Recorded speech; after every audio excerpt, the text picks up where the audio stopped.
Gendry Baratheon stood on the balcony of the Red Keep, the rough wind off Blackwater Bay ruffling his dark hair. It was the same hair he had always possessed, thick and coal-black, reminiscent of a father he had never truly known. Below, throngs of small folk crowded the courtyard, and beyond the gates of King's Landing, the city teemed with life. Atop the highest parapet, the golden stag-and-lion banner had been taken down weeks ago. Now the fabric that fluttered was a single cloth bearing the crowned stag of House Baratheon, proclaiming to all who looked upon it that the realm had a new king. Gendry swallowed hard, his calloused hand gripping the stone balustrade. He had known the sea's roar and the clang of hammers more intimately than the complexities of rule. The weight of the crown pressed upon him like a hammer's blow. She stood behind him, silent at first. She had come up quietly, though that was always her way. Arya Stark, now Arya Baratheon, though it had been only 2 days since they'd spoken their vows, joined him at the edge of the balcony. Her posture was straight, chin lifted defiantly. Though she wore a fine gown of dark gray velvet edged with wolf fur, there was nothing soft or demure in her stance. She still moved like a half-tamed storm. Her eyes, gray as winter skies, narrowed at the swirl of the crowd below. He glanced sideways at her, his heart twisting in his chest in a mixture of devotion and gratitude and fear. Fear, not of her, but for her, because these crowds, the courtiers, the lords, the realm itself, demanded so much. And who were they, Gendry thought, but 2 young people shaped by war and heartbreak and unrelenting survival? He felt her hand brush his, a brief and comforting contact. "You'll do fine," she murmured.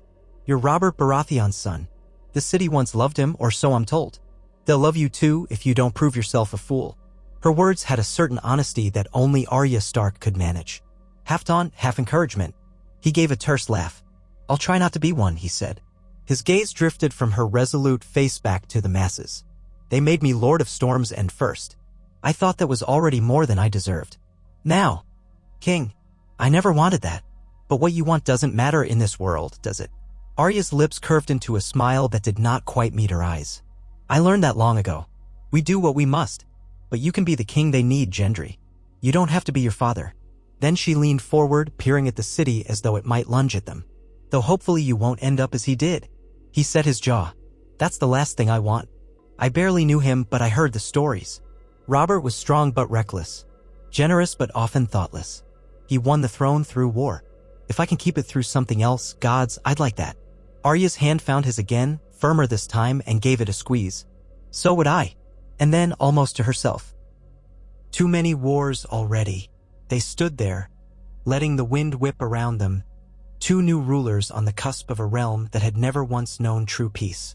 The small folk shouted below, not out of love but out of curiosity and hope, perhaps longing. Gendry felt the corners of his mouth lift into a self-conscious smile, and he raised his arm in a slow wave. The response was an uproar of cheers, or at least a kind of welcoming clamor. Arya waved as well, though she did so with less show. Her eyes flicked about, scanning the crowd for threats. Gendry realized then that she had yet to shed the instincts forged in her many journeys. She still guarded her life like a wolf tensed for an arrow to fly from the shadows. Together, they turned and walked in from the balcony. Their footsteps echoed over the polished marble floors of the Red Keep's corridors. Courtiers and guards dipped their heads as they passed. Gendry saw men and women, young and old, bedecked in silks and satins, wearing the sigils of Baratheon, Tyrell, Tarly, or Tully, the usual swirl of alliances and rivalries.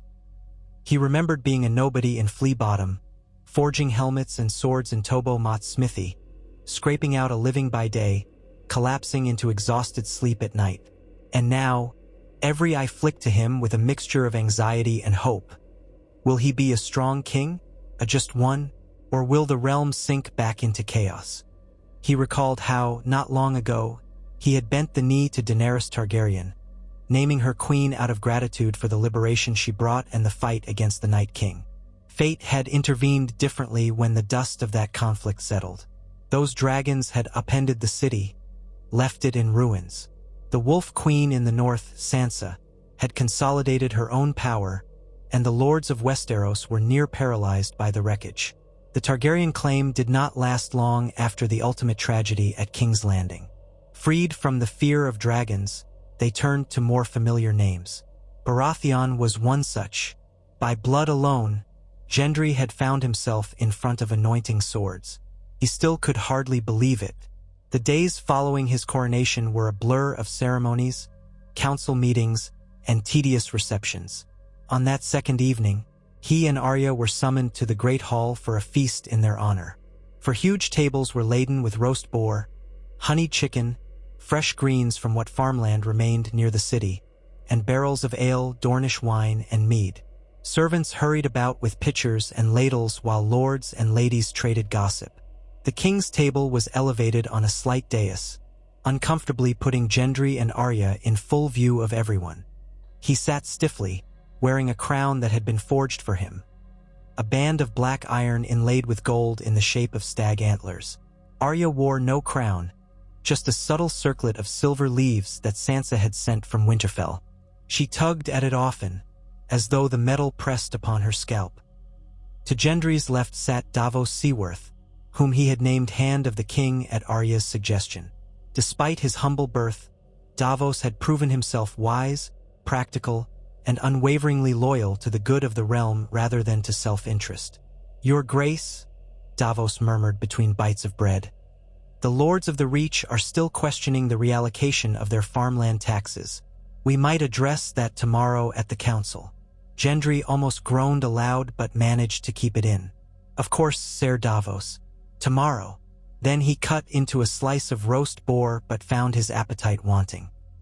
He glanced over at Arya, who had just taken a hearty gulp of mead. She looked bored, scanning the hall for amusements or threats. He wondered if she missed the open road and the dangers of a freer life. Could she ever be content with courtly politics? He tried to engage her in light conversation. "Any chance you'll teach me more about that water dancing style you learned from Bravos? Might come in handy in the yard." She quirked a brow at him. "You're busy being king. You've no time to dance." Yet there was a hint of warmth in her tone, and he dared to believe that she was proud of him in her own quiet way. Before he could respond, a hush fell upon the hall. Something had changed in the atmosphere. Gendry turned to see who approached.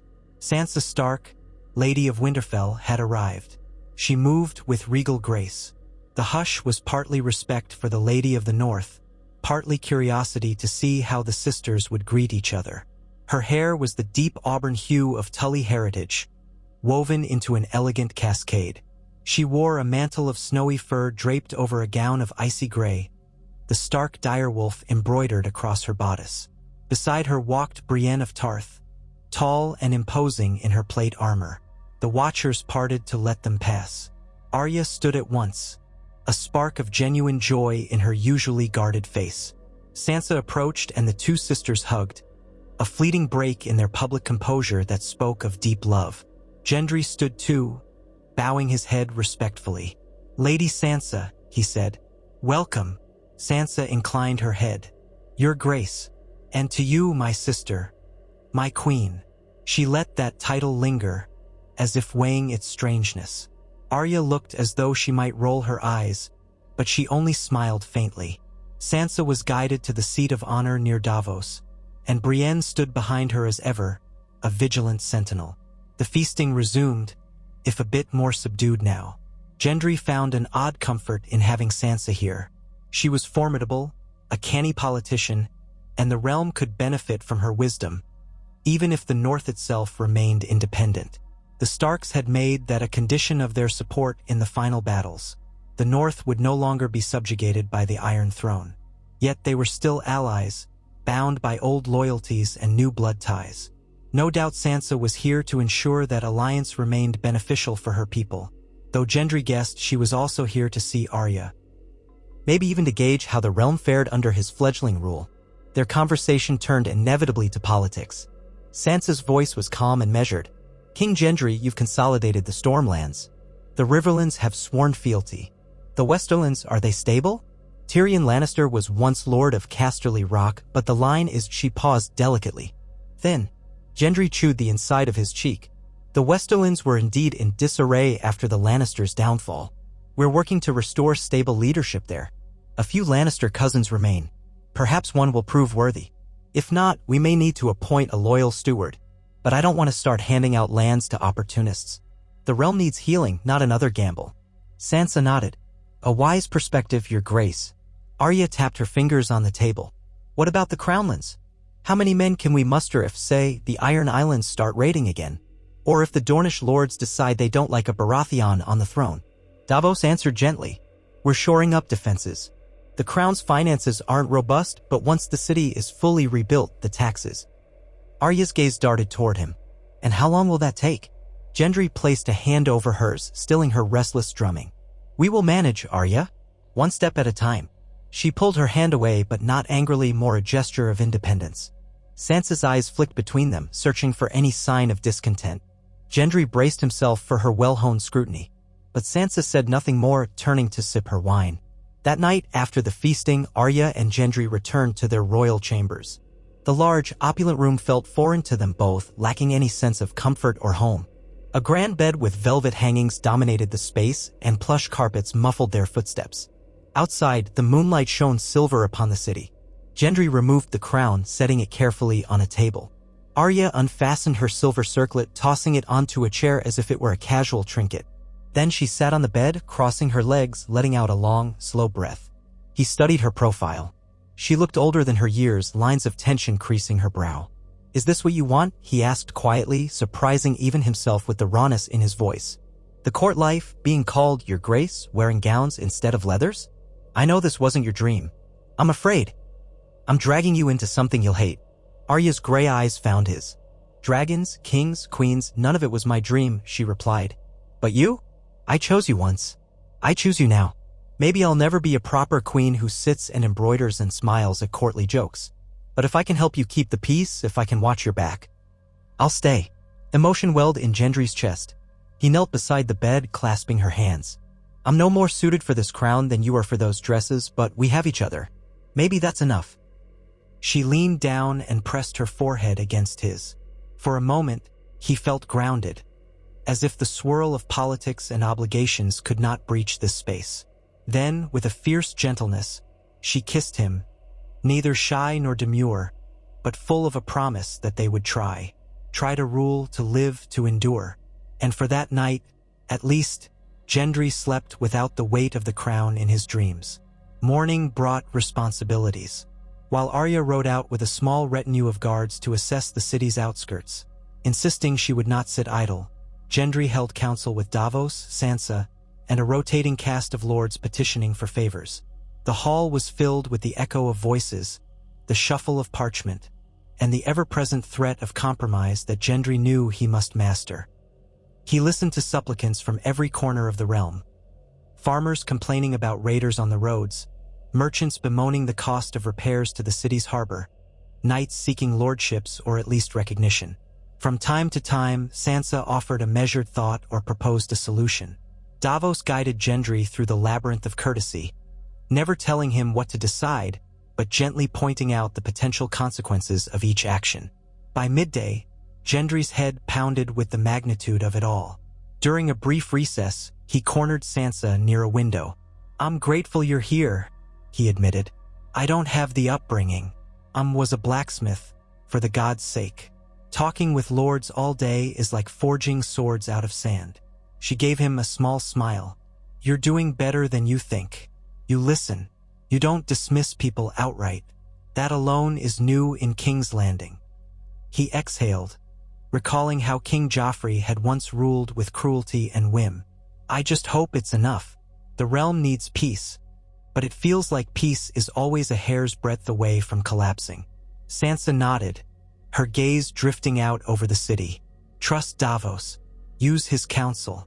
He's known far more dangerous kings than you. And trust Arya, too, though her methods may not always be conventional. Her mouth twisted in wry amusement. Speaking of Arya, I worry about her, Gendry said quietly.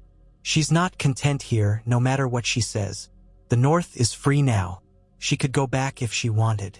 She could roam the world. But she stays for me. Sansa's expression softened. Arya's heart is her own. You cannot make her stay if she doesn't want to. But she does want to, or she wouldn't. She's stubborn like that. Then, with more solemnity, you might find ways to let her roam. The queen can still be an emissary, or handle more direct tasks. If she's restless, she'll find a cause to sink her teeth into. He nodded slowly. It comforted him, at least a little, to think that the role of queen might be shaped to suit Arya rather than caging her. That evening, as dusk fell, Arya returned from her ride. She wore riding leathers under a plain cloak. Only the sigil embroidered at her breast marked her as royalty. Her cheeks were flushed from the wind and the day's exertion, her hair slightly tangled from the ride. She found Gendry in the practice yard of all places, going through sword drills with a few of the king's guard. He was panting, sweat trickling down his temples, crown nowhere in sight, the black and gold surcoat thrown aside. When he caught sight of Arya, he paused, letting his sword drop to his side. She approached, her eyes bright with approval. "You're not half bad for a king," he snorted. "And you're not half bad for a queen, out gallivanting the roads. Did you enjoy your taste of freedom?" A half-smile curved her lips. "There's a restlessness in the air, Gendry. Small folk are worried about new taxes to rebuild. They're upset about the damage left after the dragon fire. They see you as a chance for change, but that sword cuts both ways. If you fail them, they'll turn on you." He nodded grimly. "I need coin, manpower, alliances, all to fix what's been broken. But the lords, they each want concessions." He let out a low laugh. "And the good folk of Flea Bottom, like I once was, well, they don't expect much from a king, do they?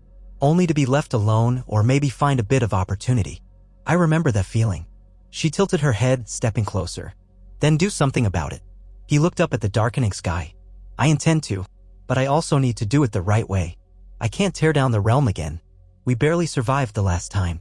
So it'll be slow, perhaps slower than I'd like." Arya studied his face, then put a hand on his shoulder. "Slow progress is better than no progress." They walked together out of the yard, the clang of practice swords fading behind them. As they approached the royal apartments, Gendry asked quietly, "Did you see anything else? Any threats?" Arya shrugged. "No immediate threats. Just tension. The kind that can spark into something dangerous if given the slightest reason. I noticed a few soldiers with Sellsword tattoos lurking around. Could be trouble or could be nothing." Gendry frowned. "We'll keep an eye on them. I don't want to start cracking down on Sellswords without cause, but the city's had enough bloodshed. I won't let it slip into chaos."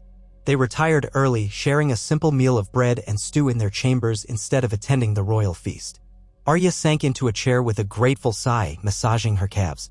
"I prefer the road to sitting at feasts," she muttered. "All those eyes staring at you, trying to guess your secrets." Gendry smiled ruefully. "I'll admit I'm no court jester. I'd rather be in a forge. But here we are." She lifted her gaze to meet his, and in that moment, they shared a silent understanding. They were each other's mirroring in a storm of uncertain loyalties. The next day brought a small celebration in the city, a festival of harvest, though the yields were meager. Still, Gendry insisted that the crown sponsor the festivities in an effort to spread goodwill. He and Arya made a public appearance in the main square, escorted by the city watch in new black and gold cloaks. Tents and stalls lined the streets, selling trinkets and hot pies. Musicians played flutes and drums, children chased each other through the throngs, and jugglers tossed colored balls in the air. For a brief span, King's Landing felt alive again. Gendry walked among the small folk, exchanging a few words, shaking hands, letting them see he was no distant tyrant. Arya hung back slightly in amused yet wary presence. She too greeted a few people, though less eagerly than Gendry. At one point, a young girl with dark hair shyly presented Arya with a small carved wolf. Arya's eyes softened. She knelt, accepted the carving, and murmured her thanks. The girl scampered off, beaming. It was a rare moment of warmth amidst the rebuilding city. But then came the first sign of trouble. A scuffle broke out near one of the stalls. Shouts erupted, and Gendry saw a pair of men grappling over something. A guard tried to intervene, only to have a knife brandished in his face. Immediately, the city watch moved in, and Arya's hand flew to the hilt of the dagger she kept hidden beneath her cloak. Gendry stepped forward, ignoring the urging of his own guards to stay back. He raised his voice. "What's the trouble here?" The men froze. One, short and wiry, pointed a trembling finger at the other, a bigger man with tattoos on his forearms. He stole from me. He took coin off the table while I was selling pies." The bigger man snarled, "Lies? I only took my change, which the cheat refused to give me. Then he tried to have me arrested." Gendry glanced at the guard. "Did you see what happened?" The guard shook his head. "Only arrived when they were already fighting, Your Grace." Onlookers pressed close, hungry for a spectacle. Gendry's heart hammered. He had no time for a trial, no time to weigh Evie. "Denke." But he couldn't simply ignore the dispute, not when he had come in person to show concern for the people. So, calmly, he asked each man for his story, then turned to the crowd. Did anyone see precisely what happened? For a moment, no one spoke. Then a young woman stepped forward nervously. She claimed the bigger man had indeed pocketed extra coin from the stall. Murmurs spread through the crowd. Tension built. Gendry recognized that small injustices could fester, fueling bigger resentments. He took a breath. Return what you took and apologize. Next time, settle your grievances without a knife. The law must be kept. He nodded to the city watch. See to it that he pays a small fine for the trouble. And if you truly believe you were wronged, he added to the bigger man, there's a fairer way to seek redress than violence. The watchers whispered. Some might say Gendry was being too lenient, but he saw relief in several faces. He intended to show mercy where possible, though not weakness. He had grown up in these streets. He knew that punishing a man too harshly for a petty squabble could sow more fear than respect. The men were led away, glowering or relieved, and the festival resumed, albeit with a subdued air. Arya's gaze caught his, and a hint of respect glimmered there. She approved, or at least did not disapprove. He felt a knot in his chest loosen. But as night fell on the festival, Gendry couldn't shake the feeling that something darker lurked in the city's back alleys. Davos had warned him that not everyone welcomed a Baratheon king, Dorne, the Iron Islands, remnants of Targaryen loyalists, or even discontented commoners who believed the crown served only the powerful. In the hidden corners of King's Landing, conspiracies could fester. 2 days later, a messenger arrived from the Stormlands. Gendry recognized the man, a steward from Storm's End, breathless and dusty from hard riding. He bore troubling news. Some coastal villages had been raided, the attackers vanishing by ship under the cover of night. The steward suspected Ironborn, though it was not confirmed. Gendry's face tightened as he listened. He remembered Theon Greyjoy's stories, how the Ironborn thrived on pillage. He also knew that the Iron Islands had recognized the independence of the North, and they harbored grudges toward the Iron Throne. Perhaps they were testing his rule. Davos read the letter over Gendry's shoulder, frowning. We can't be certain they're Ironborn. Could be pirates taking advantage of the chaos. Either way, the villages are in danger, Gendry said. I'll dispatch men to protect them. Maybe send a raven to Pike, demanding answers. If it is the Iron Islands, they'll claim it's rogues, I'm sure. He rubbed the back of his neck, recalling the vow he'd made to do better than his father. Robert Baratheon had gone to war at the slightest provocation. Gendry didn't want war. Yet he couldn't show weakness. We'll handle it carefully, but firmly. Word soon spread of the coastal raids. Some lords started urging Gendry to raise a fleet, to strike back swiftly. Others counseled caution, pointing out that the realm still reeled from the last war. Meanwhile, Arya listened to the murmurings at court with growing impatience. One evening, she confronted Gendry in their chambers, her hair damp from a quick bath, her voice low with urgency. We should handle this ourselves. Not personally, perhaps, but Storm's End is yours now. Send men you trust. Make a show of strength. If we let them keep hitting our villages, it'll make you look feeble. Gendry folded his arms. I'm dispatching Lord Selwyn Tarth to investigate, along with a few ships from the royal fleet. That's the best I can do quickly. Good. Arya paced, the floor beneath her feet littered with half-sorted papers. When do we leave for Storm's End? He arched a brow. We? She stopped. You're king. You need to stand behind your lands, or at least let the small folk see you. Don't just hide in the Red Keep. Gendry inhaled, considering. The council says I should remain in King's Landing to stabilize the capital. Arya's face hardened. Then send me in your stead. I'll represent the crown. Believe me, I can handle it. He studied her for a moment, torn. On one hand, the idea of letting Arya sail off to chase raiders without him made him uneasy. The realm was still precarious, and her life was precious to him, not just as queen, but as the woman he loved. On the other hand, he knew Arya Stark was far from helpless. She had crossed half the world, survived more horrors than most knights. She would chafe if kept idle. All right, he said at last, voice thick with reluctance. You go with Tarth. Take a few of the Queen's Guard. Show them that we won't stand idle. But promise me you'll be careful. She smiled, that fierce, wolfish grin. Of course I'll be careful. Then her expression softened. I'll return soon. 3 mornings later, the royal galley left port bearing Arya Baratheon and Selwyn Tarth's retinue south toward the Stormlands. Gendry stood by the docks, watching the ship vanish into the horizon, feeling a pang of emptiness in his chest. He reminded himself that a good king did not cling. And she was no ordinary woman. She was a Stark of Winterfell, a warrior in her own right. Let the realm see that their queen was made of steel. He turned back to the city, the gray towers of the Red Keep jutting against the sky. Duties pressed from all sides, audiences, rebuilding projects, the forming of alliances. Sansa would depart for Winterfell soon. The realm did not wait for lovesick men to pine. Gendry set his jaw and returned to the business of ruling. In the days that followed, Gendry's schedule was punishing. He met with merchants about strengthening trade routes, hammered out a compromise on taxes with the Lords of the Reach, and approved a measure to restore farmlands ravaged in the war. Occasionally he took refuge in the practice yard, sparring with the King's Guard. He was strong, yes, but they were skilled fighters. More than once he found himself panting on the ground, disarmed, staring up at the sky in frustration. Yet he kept at it, determined to stay sharp. A king might be a symbol, but Gendry refused to be a pampered figurehead who lost touch with reality. Nightfall brought loneliness. He dined with Davos and Sansa at times, exchanging news. Once or twice he had a cup of ale with Brienne and Podrick, though that was an odd experience. Brienne maintained an unflinching sense of duty, seldom relaxing. Podrick was kinder, though reserved. Gendry learned a bit about their travels with Jaime Lannister and the final days of the war. But the conversation always ended with polite bows. No matter how friendly they might become, he remained their king. Sansa prepared to depart for Winterfell after a fortnight. Before she left, she had a quiet talk with Gendry in the Solar. "King Gendry, I trust you'll keep Arya safe," she said, her voice soft. "She's not invincible." His heart tightened. "I know. Thank you for your counsel, Lady Sansa. I hope you'll return soon, or at least send ravens often. Your advice has been invaluable." She studied him with those calm blue eyes that seemed to miss nothing. "I will. Take care of the realm. It's fragile, but if nurtured, it can thrive again." When she departed, Gendry felt a strange pang, as if he were losing a piece of the support system that had anchored him. He threw himself into forging alliances, both literally and figuratively. Because in a bold move, he ordered the construction of a new royal forge near the Red Keep, a place to craft weapons, armor, and tools for rebuilding.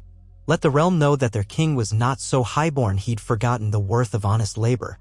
He visited that forge often, hammering out the odd blade or horseshoe with surprising skill.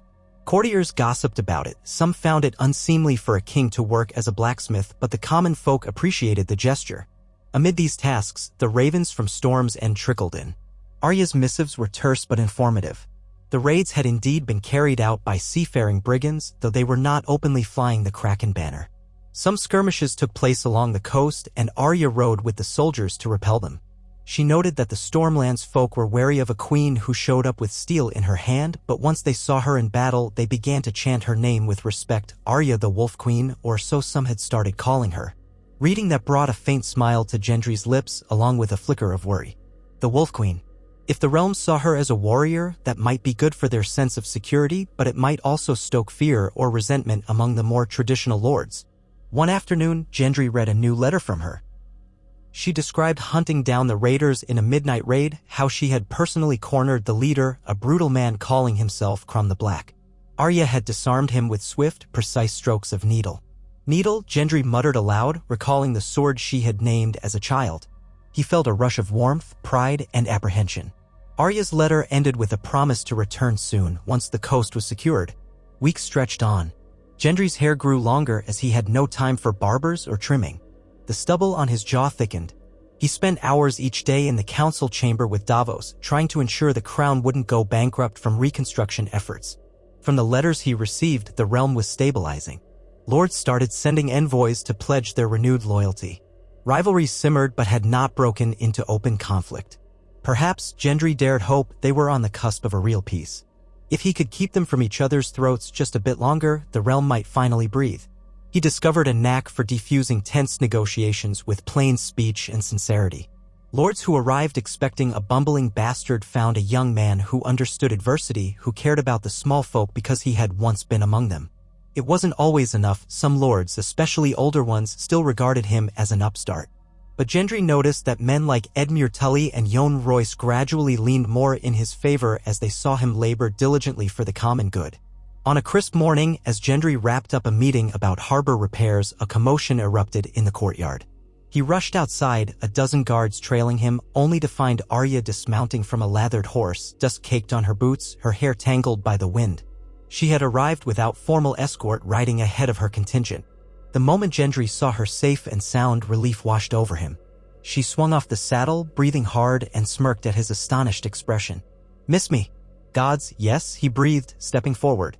He felt an urge to embrace her in front of everyone, but decorum held him back. Instead, he just gripped her forearm briefly, tension leaping between them. They walked together toward the castle's interior, the Kingsguard forming a respectful perimeter. Once alone in a corridor, he turned to her fully, scanning her face. She looked exhausted but triumphant. There was a new scar along her collarbone, a faint pink line. She saw his gaze. "A near miss," she said casually. "Nothing that won't heal." He swallowed, anger flaring at the idea of any blade touching her. "I'm glad you're all right." She shrugged. "The raids are done. We drove them off. Lord Tarth can manage the rest. He'll keep watch in case they return." He ushered her to their chambers, ignoring the stares of courtiers who parted before them. Once inside, he shut the door. She turned to him, a wry grin on her lips. "You look different. More kingly, I suppose." He huffed a laugh. "And you look like you haven't slept in 3 nights." She exhaled. "I haven't. I'm too wound up from the chase." Then she stepped closer, placing a hand on his chest. "I'm glad to be back."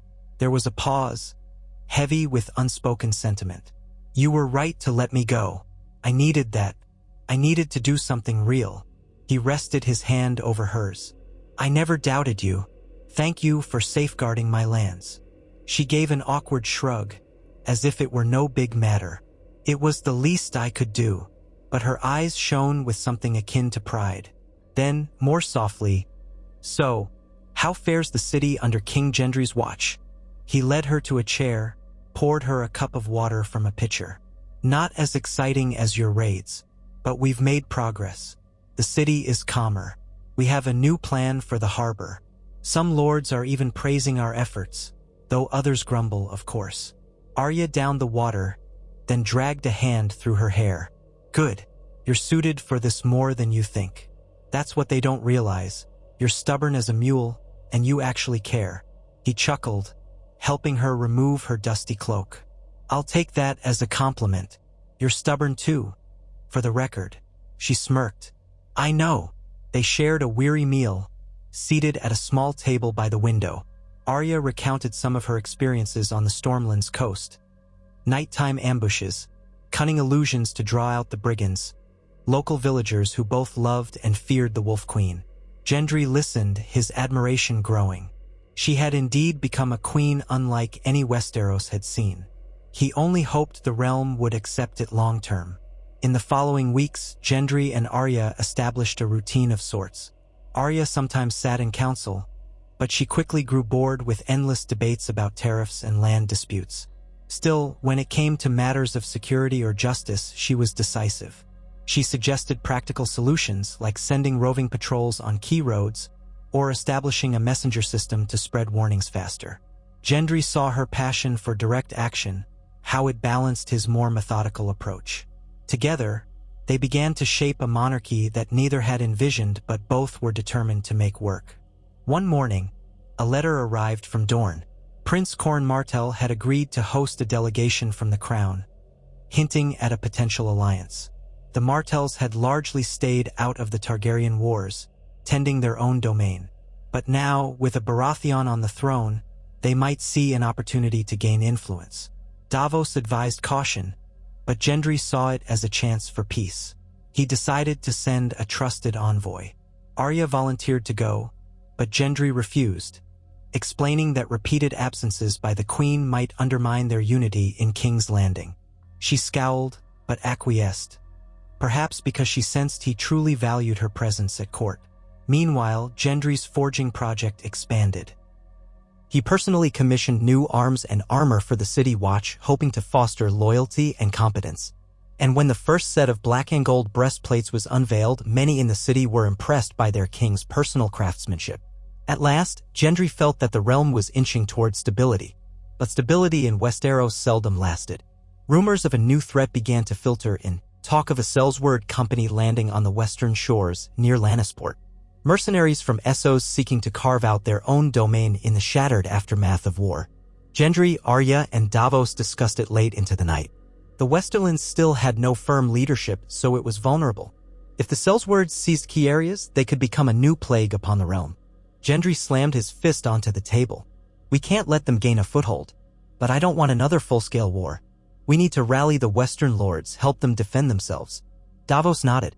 We'll send word to the loyal houses. They may unify under your banner if you promise them support. And if the Sellswords threaten the gold mines, that might be enough to spur them into action. Arya tapped her chin. What about a direct strike against the Sellsword leaders before they establish strongholds? That might end this quickly. Gendry hesitated. It could, but it's risky. If we're seen assassinating them, it might set a bad precedent. We're trying to rebuild the realm through law, not subterfuge. Arya's gaze flickered, old instincts stirring, but she nodded in acceptance of his reasoning.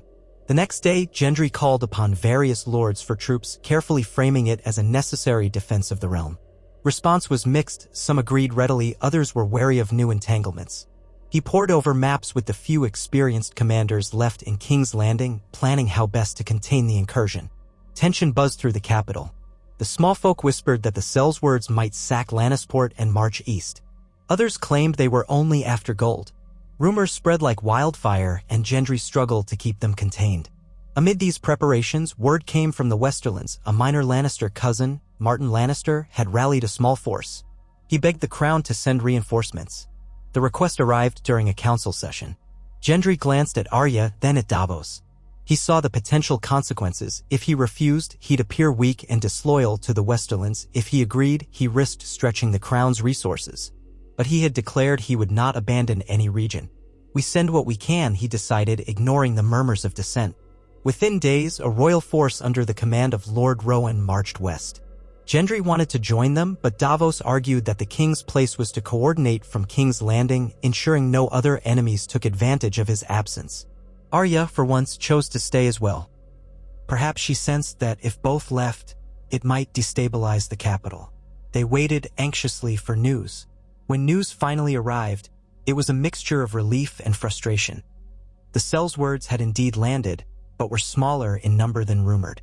They skirmished with Lannister forces near the coast, then retreated northward. Rowan's men chased them into the hills, scattering them.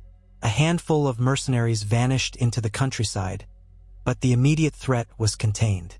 Gendry exhaled, feeling an enormous weight lift.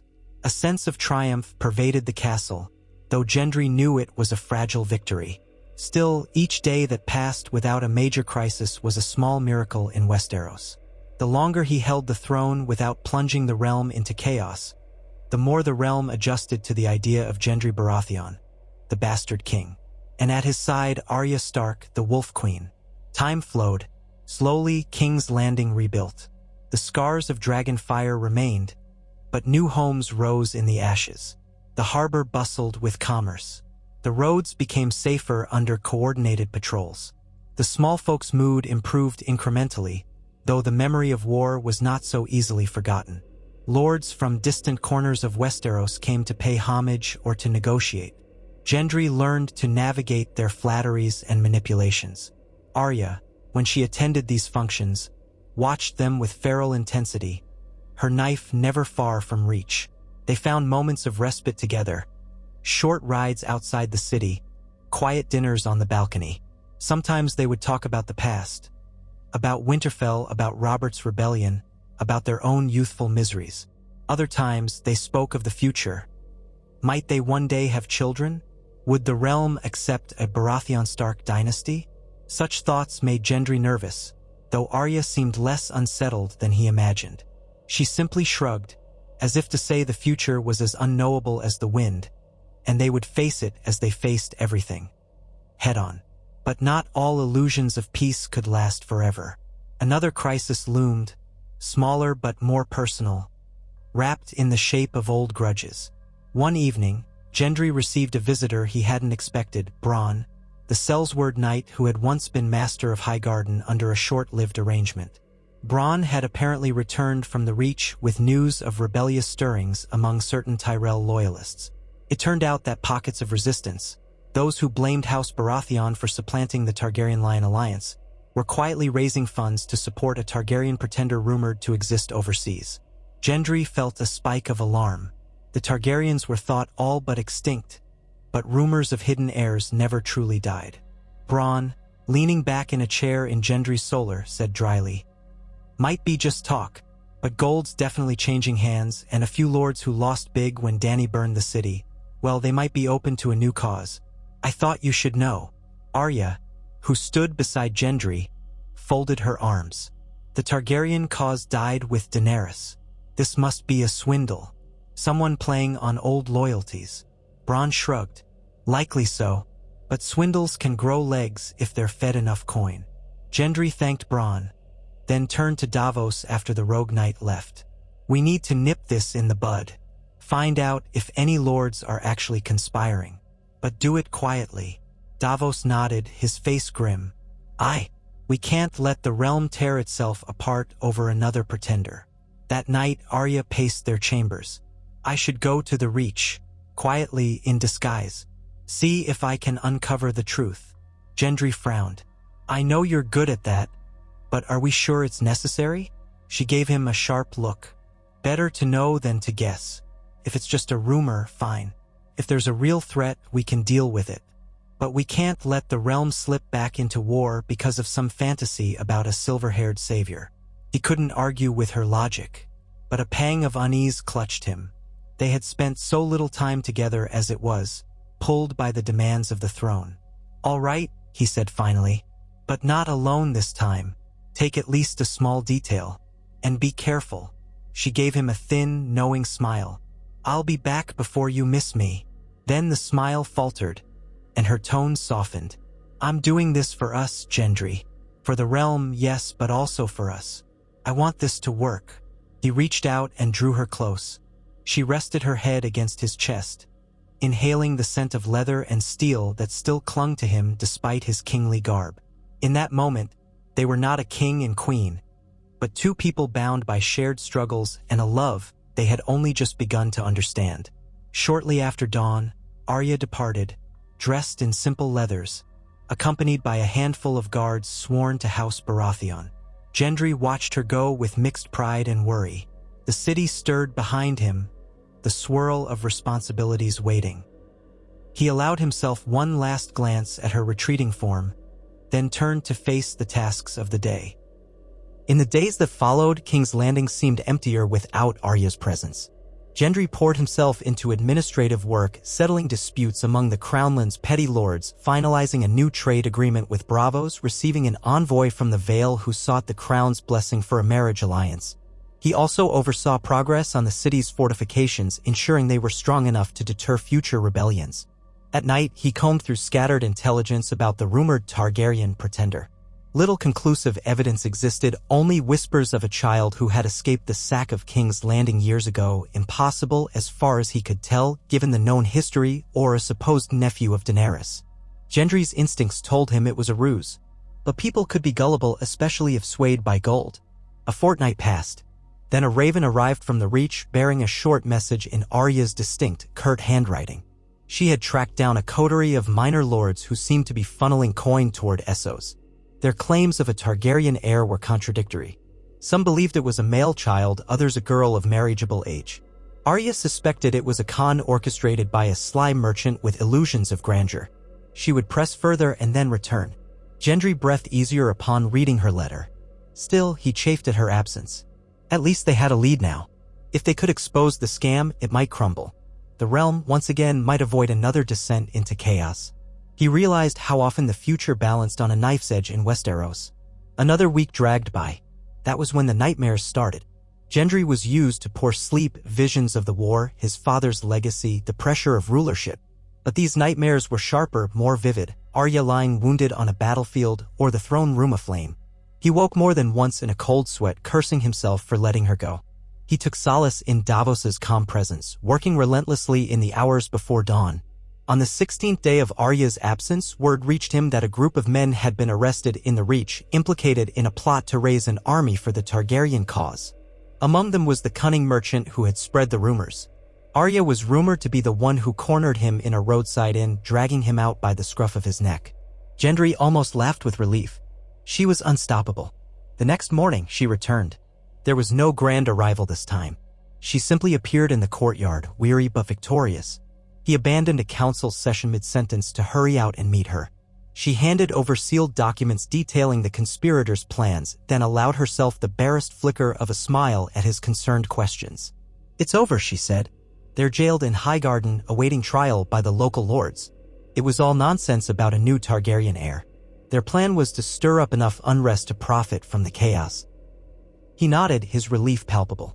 Then, forgetting decorum, he gathered her into an embrace. She let out a small exclamation of surprise but did not resist.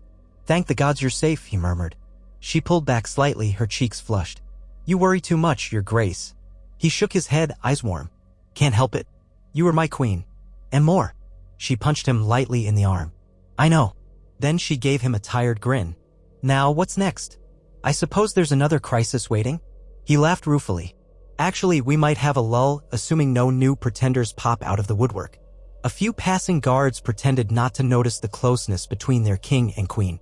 Gendry smoothed his expression and they walked inside together, side by side. Wordlessly, they climbed to the solar where a brief respite awaited them. She peeled off her gloves, settling into a chair. "You've grown comfortable in that crown," she teased softly, eyeing his brow. He reached up self-consciously. He had forgotten he was wearing it. "Oh, yes, I suppose so. Davos jokes that I sleep in it." She smirked. "I hope not. It's pointy." He set the crown aside and sat opposite her. "Sometimes I still feel like I'm making it all up as I go along," he admitted. "But then I see the city rebuilding, I see the realm a bit more united, and I think, maybe it's working." Arya's eyes softened. "It is working." They sat in companionable silence for a moment, the late afternoon sun slanting through the window. Then a gentle knock came at the door. Davos entered, bowing.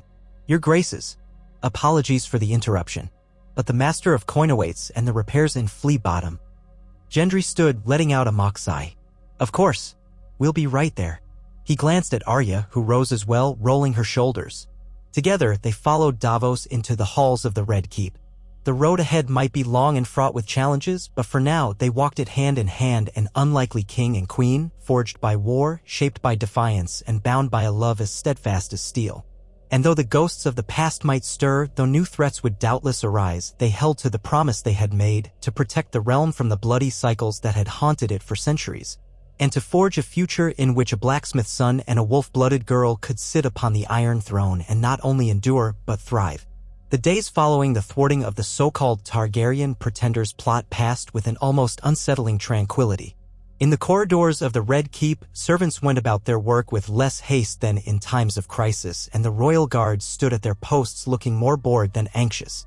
Gendry Baratheon rose each morning before dawn, as had become his habit, and set about the mundane but necessary tasks of ruling the largest realm in the known world. He often met Davos Seaworth in the council chamber when the first traces of sunlight spilled through the high windows. They would scan overnight reports, discuss provisions, and plan the day's audiences. Arya Stark, or Arya Baratheon as the court insisted on addressing her, resumed her pattern of weaving in and out of these affairs, sometimes present at Gendry's side, sometimes roaming the city or its outskirts on her own errands. She spent many hours training in the practice yard with the Kingsguard, or occasionally slipping out to test her skills along the winding streets of King's Landing. The small folk had grown accustomed to the Wolf Queen's unorthodox behavior, and more than a few times, she would stumble upon children playing at swords and watch for a while before moving on. She remained a free spirit, but her public presence had developed a distinctive air of authority. She had fought raiders in the Stormlands, weeded out conspirators in the Reach, and her name alone was enough to make potential enemies think twice. The people were beginning to speak of her with something akin to awe, as if she were the reflection of the North's harsh steel transplanted to the heart of the South. Gendry felt no resentment for that. If anything, he was proud that his queen was admired in her own right rather than for being merely the wife of a king. He too had grown into his role. While he still disliked the weight of ceremony, he had learned to handle the protocols of the court, to read the subtle shifts in a lord's or lady's demeanor, to keep his composure even when tempers flared. A letter arrived from Winterfell, delivered by a lean, sharp-eyed courier who wore the direwolf sigil on his cloak. The messenger bowed low before Gendry and Arya in the solar, then presented the sealed parchment. Arya slid it open with the tip of Needle's slender blade, scanning the contents by the light of a nearby lamp. A slow smile touched her lips. "It's from Sansa," she said, handing the letter to Gendry. She wishes us to visit Winterfell. The north has stabilized. She's formalizing trade pacts with some of the southern houses. She invites us to witness the official signing. Gendry let his gaze flick across the lines of neat handwriting. Sansa wrote that many northern lords were eager to show their renewed friendship to the crown. Some old grudges still ran deep, but the north was forging forward with independence, hoping to stand as a strong ally rather than an isolated kingdom. She wants us to visit for a fortnight, Gendry murmured. It's not purely ceremonial. She's hosting a gathering of lords from the Vale, the Riverlands, and even from the Iron Islands. It's something like a summit. Arya raised a brow. Good. It'd help the realm to see the royal presence in the north. You've never actually been to Winterfell, have you? Never, he admitted softly, aware that his father had once fought there, that the old ties between the Starks and Baratheons had shaped the fate of the Seven Kingdoms. I'd like to go. He pictured the great castle of House Stark, the ancient godwood, the looming walls of gray stone. He thought of the chill in the air and the fierce, prideful people who called it home. Perhaps it would feel strange. He was a Baratheon, but also a man who had grown up in Flea Bottom, more at home among the clang of a smithy and the stench of city streets. Still, the invitation felt like an opening of a door he had only glimpsed through others' stories. Davos joined them after the courier was dismissed. Upon hearing the news, the old knight stroked his beard thoughtfully and nodded. A royal visit to the north would solidify your standing as a king who respects their independence, your grace. It might calm fears that you plan to reabsorb them by force, as some cynics still whisper. Gendry sighed. Some cynics will whisper anything. But yes, I'd like to go. Arya smirked. Then it's decided. Of course, the realm won't stop turning for 2 weeks, but we can leave a capable council behind. Lord Tarly can oversee the city in our absence. Or perhaps Lord Rosby. Davos, you'll come with us, I hope? I'd be honored to, Davos said. But I can remain here if you think it wiser. Gendry shook his head. No. You're my hand. If we're forging alliances, I want my best counselor with me. We'll leave enough lords and stewards here to keep watch. The next few days were spent in preparation. Ravens were sent to Winterfell, confirming their acceptance. Gendry arranged his traveling party carefully, a modest retinue of royal guards, a handful of loyal courtiers, and enough soldiers to ensure safe passage, but not so many as to appear an occupying force. Word spread quickly through King's Landing that the king and queen would journey north. Merchants and common folk alike whispered among themselves. Some saw this as a sign of progress, others worried about new taxes if the crown had to fund such an expedition. But Gendry kept the entourage small, mindful of the realm's budget and the watchful eyes of suspicious lords. On a crisp morning at the height of autumn, they departed. The day dawned with pale sunlight, the sky streaked in yellows and pinks. Gendry and Arya led the cavalcade out of the city gates. The common folk turned out to watch them pass, many bowing or offering well wishes. Some children ran alongside the horses, squealing at the sight of their young king and queen. Gendry had begun to wear simpler attire for travel, a sturdy doublet in Baratheon black, breeches of thick wool, and boots for the dusty roads. Arya, likewise, wore practical riding leathers beneath a cloak of gray, pinned at the shoulder with a small silver wolf's head. Davos rode near them, wrinkling his nose at the dust kicked up by the horses. Feels like a proper journey, he remarked. None of the pomp and wagons that accompanied some kings I've known. Gendry gave a half-grin. We can't afford it anyway, he said. And I'd rather travel quickly. Though they carried royal banners, golden stags snapping in the breeze, there was an unpretentious spirit to the group. They made good time along the King's Road, passing small villages where the locals bowed and doffed their caps. As they ventured further north, the air grew cooler. Arya seemed invigorated by it, riding often at the front of the column, her hair whipping free in the wind. Sometimes she would slip away to scout ahead, returning with a faintly mischievous expression as though she had glimpsed some wild secret of the road. On the third day, they encountered a traveling merchant caravan heading south. The merchants recognized the royal banners and promptly bowed. Gendry spoke with them a while, gleaning news of the route ahead. They warned of bandits near an old, half-ruined inn. Arya's face grew taut, and she volunteered to ride ahead with a small detachment to deal with any trouble. But Gendry insisted on caution. They ended up sending a scouting party at dusk. It returned with word that the bandits had cleared out, likely spooked by the royal retinue. The journey wore on, taking them past the Trident and through the Riverlands, where Edmure Tully's men greeted them warmly. Arya was recognized by some of the older knights who had seen her at Riverrun during the war against the Freys. Gendry found the Riverlands to be scarred from years of conflict, but also resilient. Farms were plowed anew, and the survivors of old battles pressed on with stoic determination. They stayed a night at Riverrun. Edmure Tully, older and somewhat careworn, received them with respect, though Gendry sensed tension in his gaze. Perhaps the Tully lord was still wary of new kings after all that had befallen his house. But the night passed without incident, and they resumed their travels north. At the Neck, they navigated the causeways over boggy marshland. Arya took them into a vantage point where they could see far across the swamps, explaining how House Reed held domain here. "I once met Mira Reed," she told Gendry quietly. "She traveled with my brother Bran beyond the wall. She's fierce." Soon, the land began to slope upward, the climate colder. The sight of winter pines and rolling hills comforted Arya. Gendry saw a brightness in her eyes as they drew closer to the place she once called home. At long last, after many days' ride, Winterfell's towering walls emerged on the horizon under a sky tinged with iron-gray clouds. The castle stood broad and unyielding, built of ancient stone, its windows flickering with the lights of hearth fires. Steam rose from the hot springs that ran through its foundations, wreathing parts of the courtyard in mist. The gates swung open to receive the royal party. They passed under the portcullis, hooves echoing on the ground. Sansa Stark herself waited in the courtyard, flanked by the northern lords who had arrived for the gathering. Flanked also, Gendry noted, by the stark-eyed Brienne of Tarth, who gave a curt nod in greeting. As soon as Arya dismounted, Sansa stepped forward and clasped her sister in a warm embrace. The courtyard was filled with onlookers, knights, stewards, a few curious small folk. Gendry slid from his horse and bowed to Sansa. "Your Grace," Sansa said, tilting her head in acknowledgement of his rank. "Welcome to Winterfell, King Gendry." Arya snorted softly. "We don't need all that formality here," she said, stepping back from the embrace. Then she glanced at Sansa. "But I see you've summoned quite the reception." "Just a modest welcome," Sansa replied, though there was a twinkle in her eye. She turned to address Gendry more directly. "I'm grateful you made the journey. The lords and ladies of the north have looked forward to meeting the man who now sits the Iron Throne. Or what's left of it," she added dryly, referencing the destruction caused by dragon fire in the past. Gendry responded with a polite smile. "Thank you, Lady Sansa. It's an honor to see Winterfell at last. I've heard much about its beauty, and it seems they spoke true." He meant the compliment. Though Winterfell was not pretty in a southern sense, there were no ornate spires or bright banners. It had a sturdy grace, a timeless aura that spoke of the old ways and 1,000 years of Stark rule.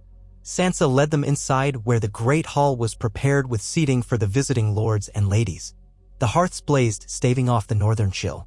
Servants brought mulled wine and hot spiced ale. As they settled, Gendry noticed several familiar faces. Lord Royce of the Vale, recognizable by his heavy bronze breastplate. Jon Royce's nephew stood nearby, leaning on a staff. Across the hall, representatives from the Iron Islands, among them a tall woman wearing a kraken pin, conversed quietly with a cluster of northern knights. All had traveled here for the summit aimed at sealing trade agreements, forging mutual defense pacts, and delineating the boundaries of the North's independence in more practica.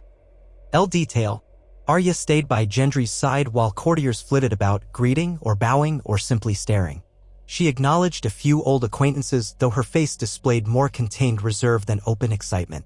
She had changed since her earliest years in Winterfell. She was no longer the spirited child who dreaded ladies' lessons, nor the bitter fugitive who had roamed the war-torn country. She was a woman who had killed, traveled across seas, even faced the supernatural darkness beyond the wall. Winterfell was her home, and yet she approached it now as one changed by distance and experience. Sansa introduced them to several northern lords, including Lady Barbary Dustin of Baratheon, the Manderleys of White Harbor, and Lord Serwyn. Each had come to negotiate terms for a more formal alliance with the crown. There was talk of trade routes, taxes on northern goods that might pass through the Riverlands, and the possibility of stationing small garrisons at key points to keep the roads safe. Gendry, with Davos at his side, took careful note of all the nuances in each conversation. He gave few definitive answers, promising they would discuss specifics in the coming days. That evening, a feast was held in the Great Hall. The sheer mass of northern bannermen and visiting southern delegates made it one of the largest gatherings Winterfell had seen since before the wars. Gendry and Arya sat on Sansa's left and right at the high table.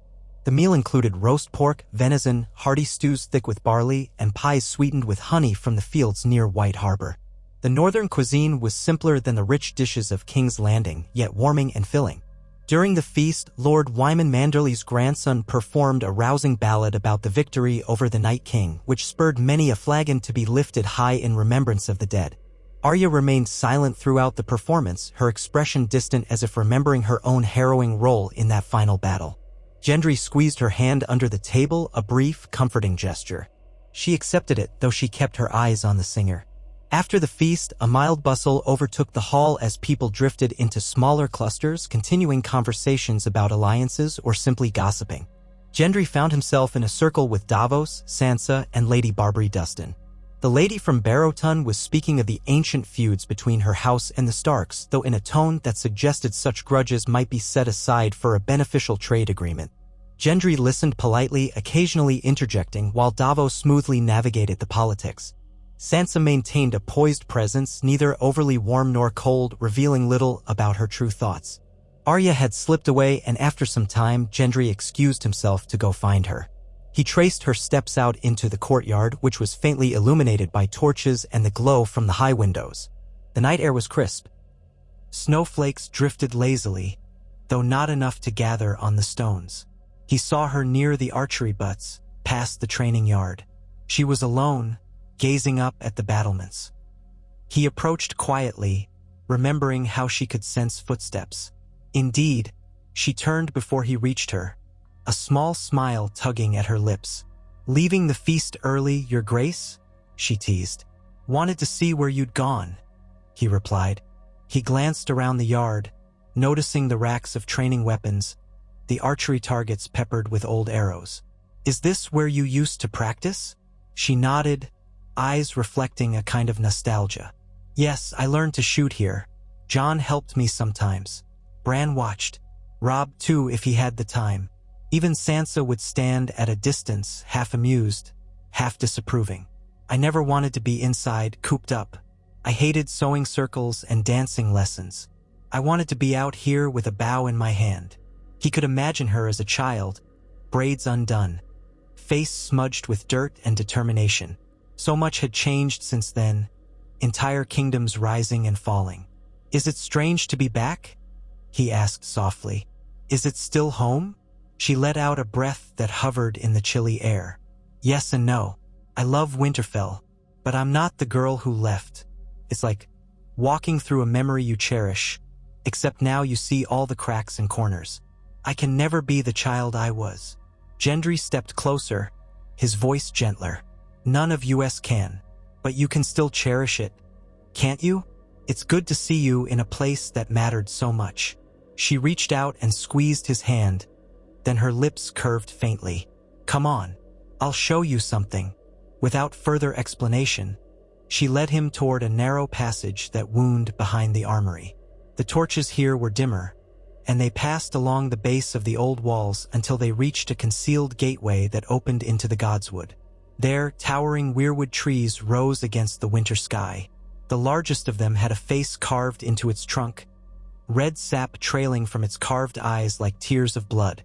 A quiet hush blanketed the space, broken only by the faint sound of a hot spring's bubbling current. "This is where the Starks have come to pray and reflect for thousands of years," Arya murmured. "I used to sit here sometimes, imagining stories of the old heroes. It feels different now, as if the gods are listening more closely." Gendry looked around, struck by the sense of ancient power. He'd prayed seldom in his life. Flea Bottom had not been a place of pious reflection, and after that, the wars had left him little time. Yet something about the gods would made him feel he should bow his head out of respect. Arya moved toward the heart tree and gazed upon it. He followed, not wishing to disturb her reflection. He could see the tension of old memories in her posture, the swirl of feelings that must accompany standing again before these carved eyes. She turned after a moment, her voice low. "Whenever I come back here, I think of my family. Who's gone, who's left, and what we've become. I love them, but I also had to leave to find who I was. Even now, I'm not sure I've found all the pieces of myself." Her gray eyes met his. "You're part of who I am now. Sometimes that frightens me." He felt a pang in his chest, recognition of the vulnerability she seldom exposed. He spoke softly. "It frightens me too, but you are the best thing that's ever happened to me." He hesitated, then added, "I don't want you to lose yourself to be queen. I need you to be you." She nodded, lips curved with a complex mix of determination and tenderness. She stepped closer. In the hush of the godwood, they shared a kiss, one that carried no fear of courtiers watching or rumors swirling. It was brief but spoke of understanding and a promise that together they could face whatever might come here or anywhere in the realm. They lingered in silence for a time, letting the weirwood's presence wash over them. Snow drifted along the branches. At last, they returned to the castle to rest, the next day promising the true start of official talks. In the morning, a swirl of activity filled the great hall. Tables were rearranged to accommodate the negotiations. The northern lords stood to one side, the Iron Islanders to another, and in between were emissaries from the Vale, the Riverlands, and a handful from the Crownlands. Sansa presided as a calm mediator, while Gendry and Davos represented the Iron Throne's interests. Arya seated herself near Gendry, though she often observed quietly rather than speaking out. Each region had its own demands. White Harbor wanted reduced tariffs for shipping goods south. The Iron Islands insisted on no interference in their renewed fishing operations along the western coast. The northern lords wanted formal assurance that the crown would not override the North's self-governance on matters like justice or taxes. It was a complicated dance of competing desires, but Gendry found he could handle it, largely thanks to the presence of Davos and Sansa, both skilled in the art of negotiation. Gendry offered firm but fair proposals, mindful that his father's legacy as a conqueror still cast a shadow. He emphasized that his reign would not be one of subjugation. If anything, he wanted to move away from tyranny and toward cooperation. Throughout the discussions, tensions occasionally flared, especially between certain proud northern lords and the Iron Islanders. Memories of old raids, burned villages, and brutal reavers lingered. More than once, Arya eyed a heated exchange as if ready to intervene with steel rather than words. But cooler heads prevailed, guided by Sansa's soothing authority and Davos's seasoned perspective. After many hours, they concluded a preliminary agreement on trade, mutual defense, and boundaries of autonomy. Further details would be refined over the week, but the main shape of an accord was emerging. One that recognized the North as a sovereign land while forging close ties with the crown.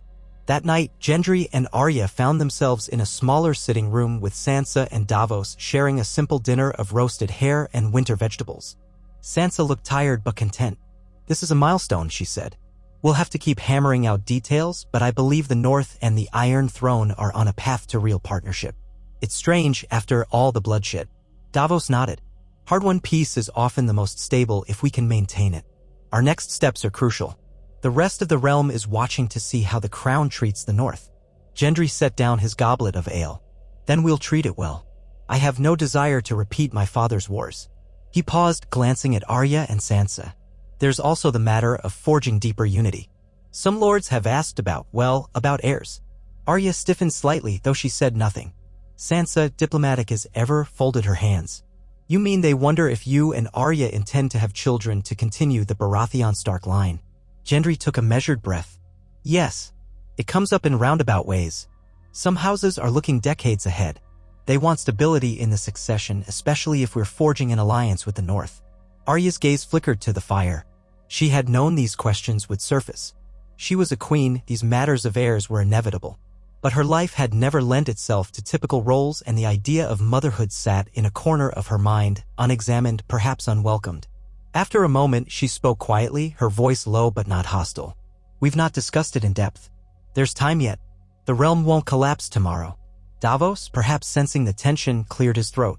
"Children or no, the realm respects you. You have years to consider such things. For now, we focus on forging alliances through other means." Sansa pressed her lips together but nodded. "I agree. Let's not let them rush you. The lords will always clamor for an heir. It's part of their nature." Arya stood restless. "I need some air. Don't wait on me." She strode from the room, leaving Gendry, Sansa, and Davos behind. Gendry watched her go with a pang of concern. He understood her discomfort. They had barely begun to find a semblance of normalcy in their married life, always racing from one crisis to another. To throw the question of children upon her now was sure to unsettle her. Sansa's voice drew his attention back. "Don't blame her," she said softly. "She's seen more of war and death than most of those lords combined.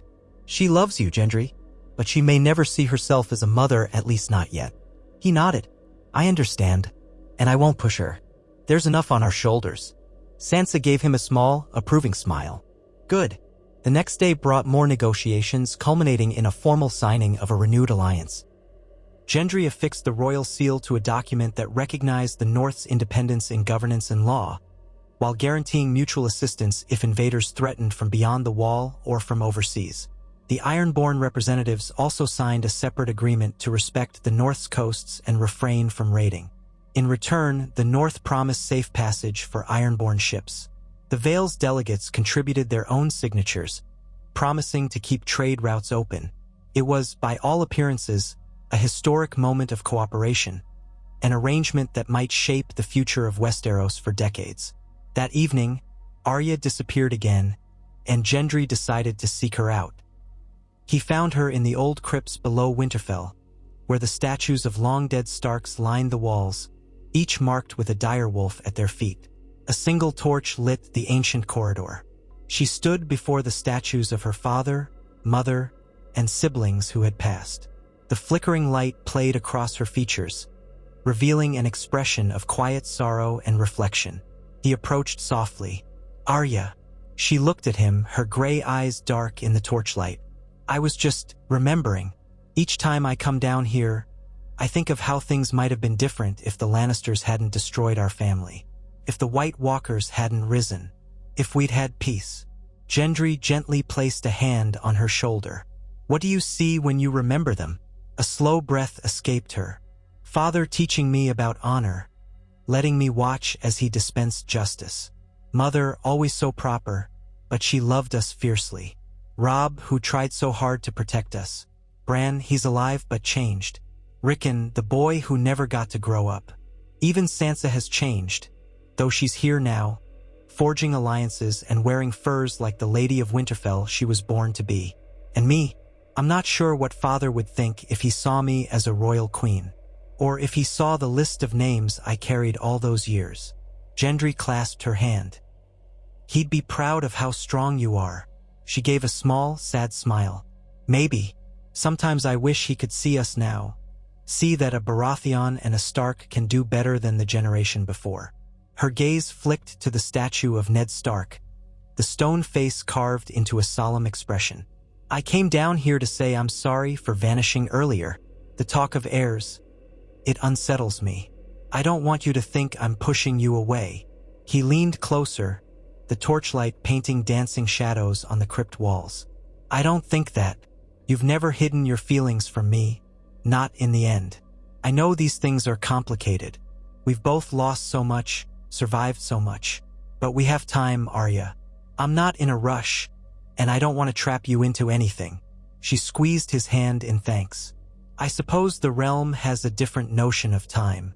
They want everything settled, set in stone. No room for wolves to run free." He offered a wry smile.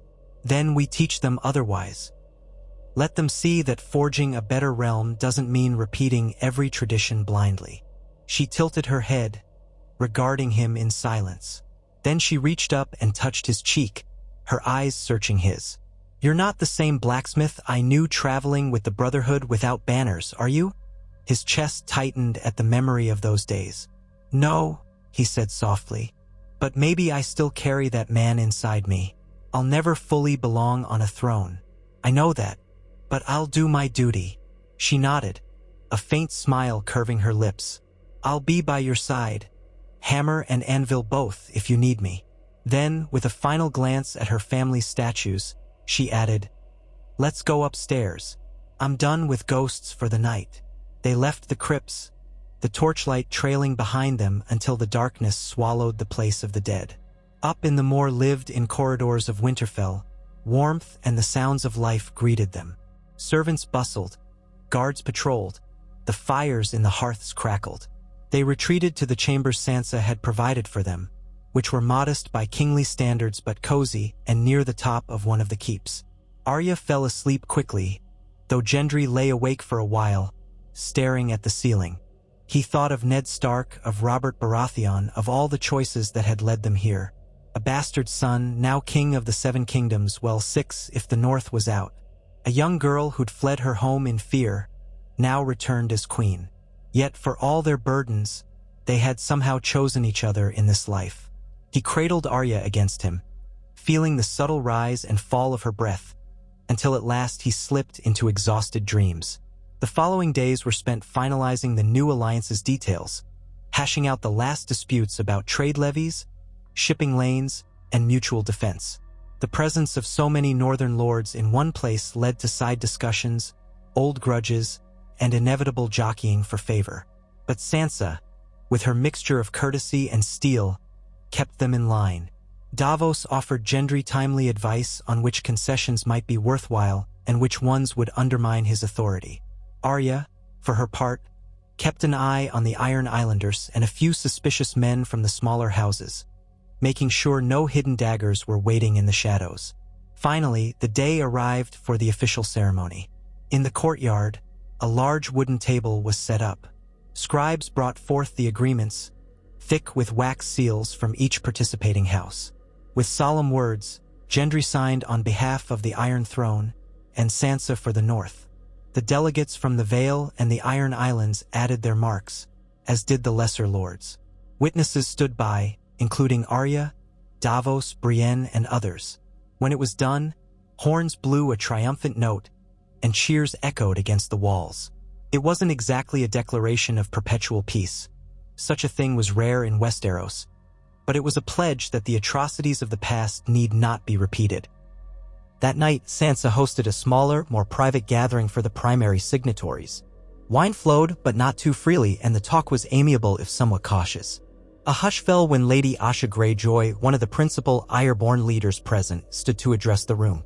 "I speak for my uncle's line, for House Greyjoy that once set half the realm ablaze with raids," she began, her voice strong and clear. "We were proud, perhaps too proud, but the wars changed us. My brother Theon died for the Starks, in a way, and my father died chasing a crown that cost him everything. We do not forget who we are, but we seek a new way to live in this world. May this accord mark that we can be Ironborn without being the realm's terror." There was scattered applause, some more sincere than others. Gendry raised his cup in acknowledgement. "May our alliances hold strong," he replied. He felt the tension in the air. The Ironborn were still mistrusted, but this was a step toward reconciliation. The next morning, a few of the lords began to depart. A storm was said to be rolling in from the shivering sea, and none wished to be caught traveling through the neck in foul weather. Gendry and Arya, however, were not leaving Winterfell immediately. At Sansa's invitation, they intended to stay a few extra days. This allowed them some leisure time and unusual luxury in their lives since the coronation. One clear afternoon, Arya took Gendry hawking along the outskirts of Winterfell's lands. She borrowed a slender northern goshawk from the kennels, while Gendry awkwardly handled a larger falcon. They rode with only a small guard, and the winter sun hung low over the rolling hills. Arya's hawk soared overhead, sharp-eyed, scanning for hares. When the bird dove with swift precision, she guided it easily, retrieving the kill with a measured grace that spoke of long practice. Gendry missed his chance, fumbling with the jesses on his falcon, and ended up laughing at himself. Arya only smirked, but her eyes gleamed with amuse. They sat upon a small rise in the terrain, letting the horses graze. The wind carried the scent of pine and the distant hush of a frozen stream. Arya turned to Gendry. "So, King of the Seven Kingdoms, how was your first hawking expedition in the north?" He chuckled. "I think I prefer forging swords to handling birds. You make it look easy. I must have spooked my falcon half a dozen times." She grinned, setting aside the hawking glove. "You did fine for a first try. A couple more lessons, you'll be an old hand." He glanced around the snowy expanse. "It's so open here. In King's Landing, it feels like the city walls press in from all sides. This is freeing." She nodded, gazing over the white horizon. "That's part of what I love about the North. It's harsh, but it's honest. There's no glut of flatterers at court. No labyrinth of alleys filled with secrets." Then her expression turned pensive. "Though there are secrets here, too. Old ones, in the ice and the weirwoods." He reached for her hand, which she allowed him to hold. "We can come back whenever you want. This alliance means we won't be strangers to the North. And with Sansa in power, you have a home here, always." She was silent for a moment, then asked a question he had not expected. "Did you ever dream of living somewhere else? Not as king, not as a smith, just free to roam?" He let out a slow breath. Sometimes I think about it. The idea of seeing new lands, riding wherever I please, forging metal when I wish, sleeping under the stars. But then I remember what it was like to have no security at all. Flea Bottom taught me that freedom without food or a roof can be miserable. Now I have responsibilities, an entire realm to keep together. I can't just leave. Arya nodded, a flicker of sadness crossing her features.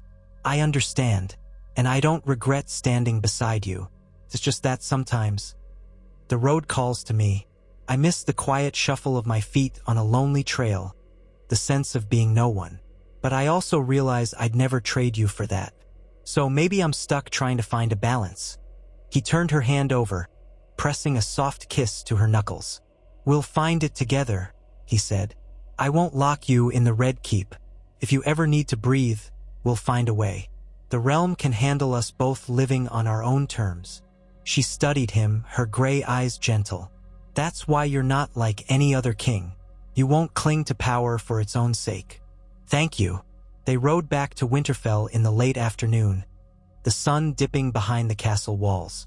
Preparations were already underway for a departure feast, not for Gendry and Arya, but for Lord Royce and several other guests leaving on the morrow.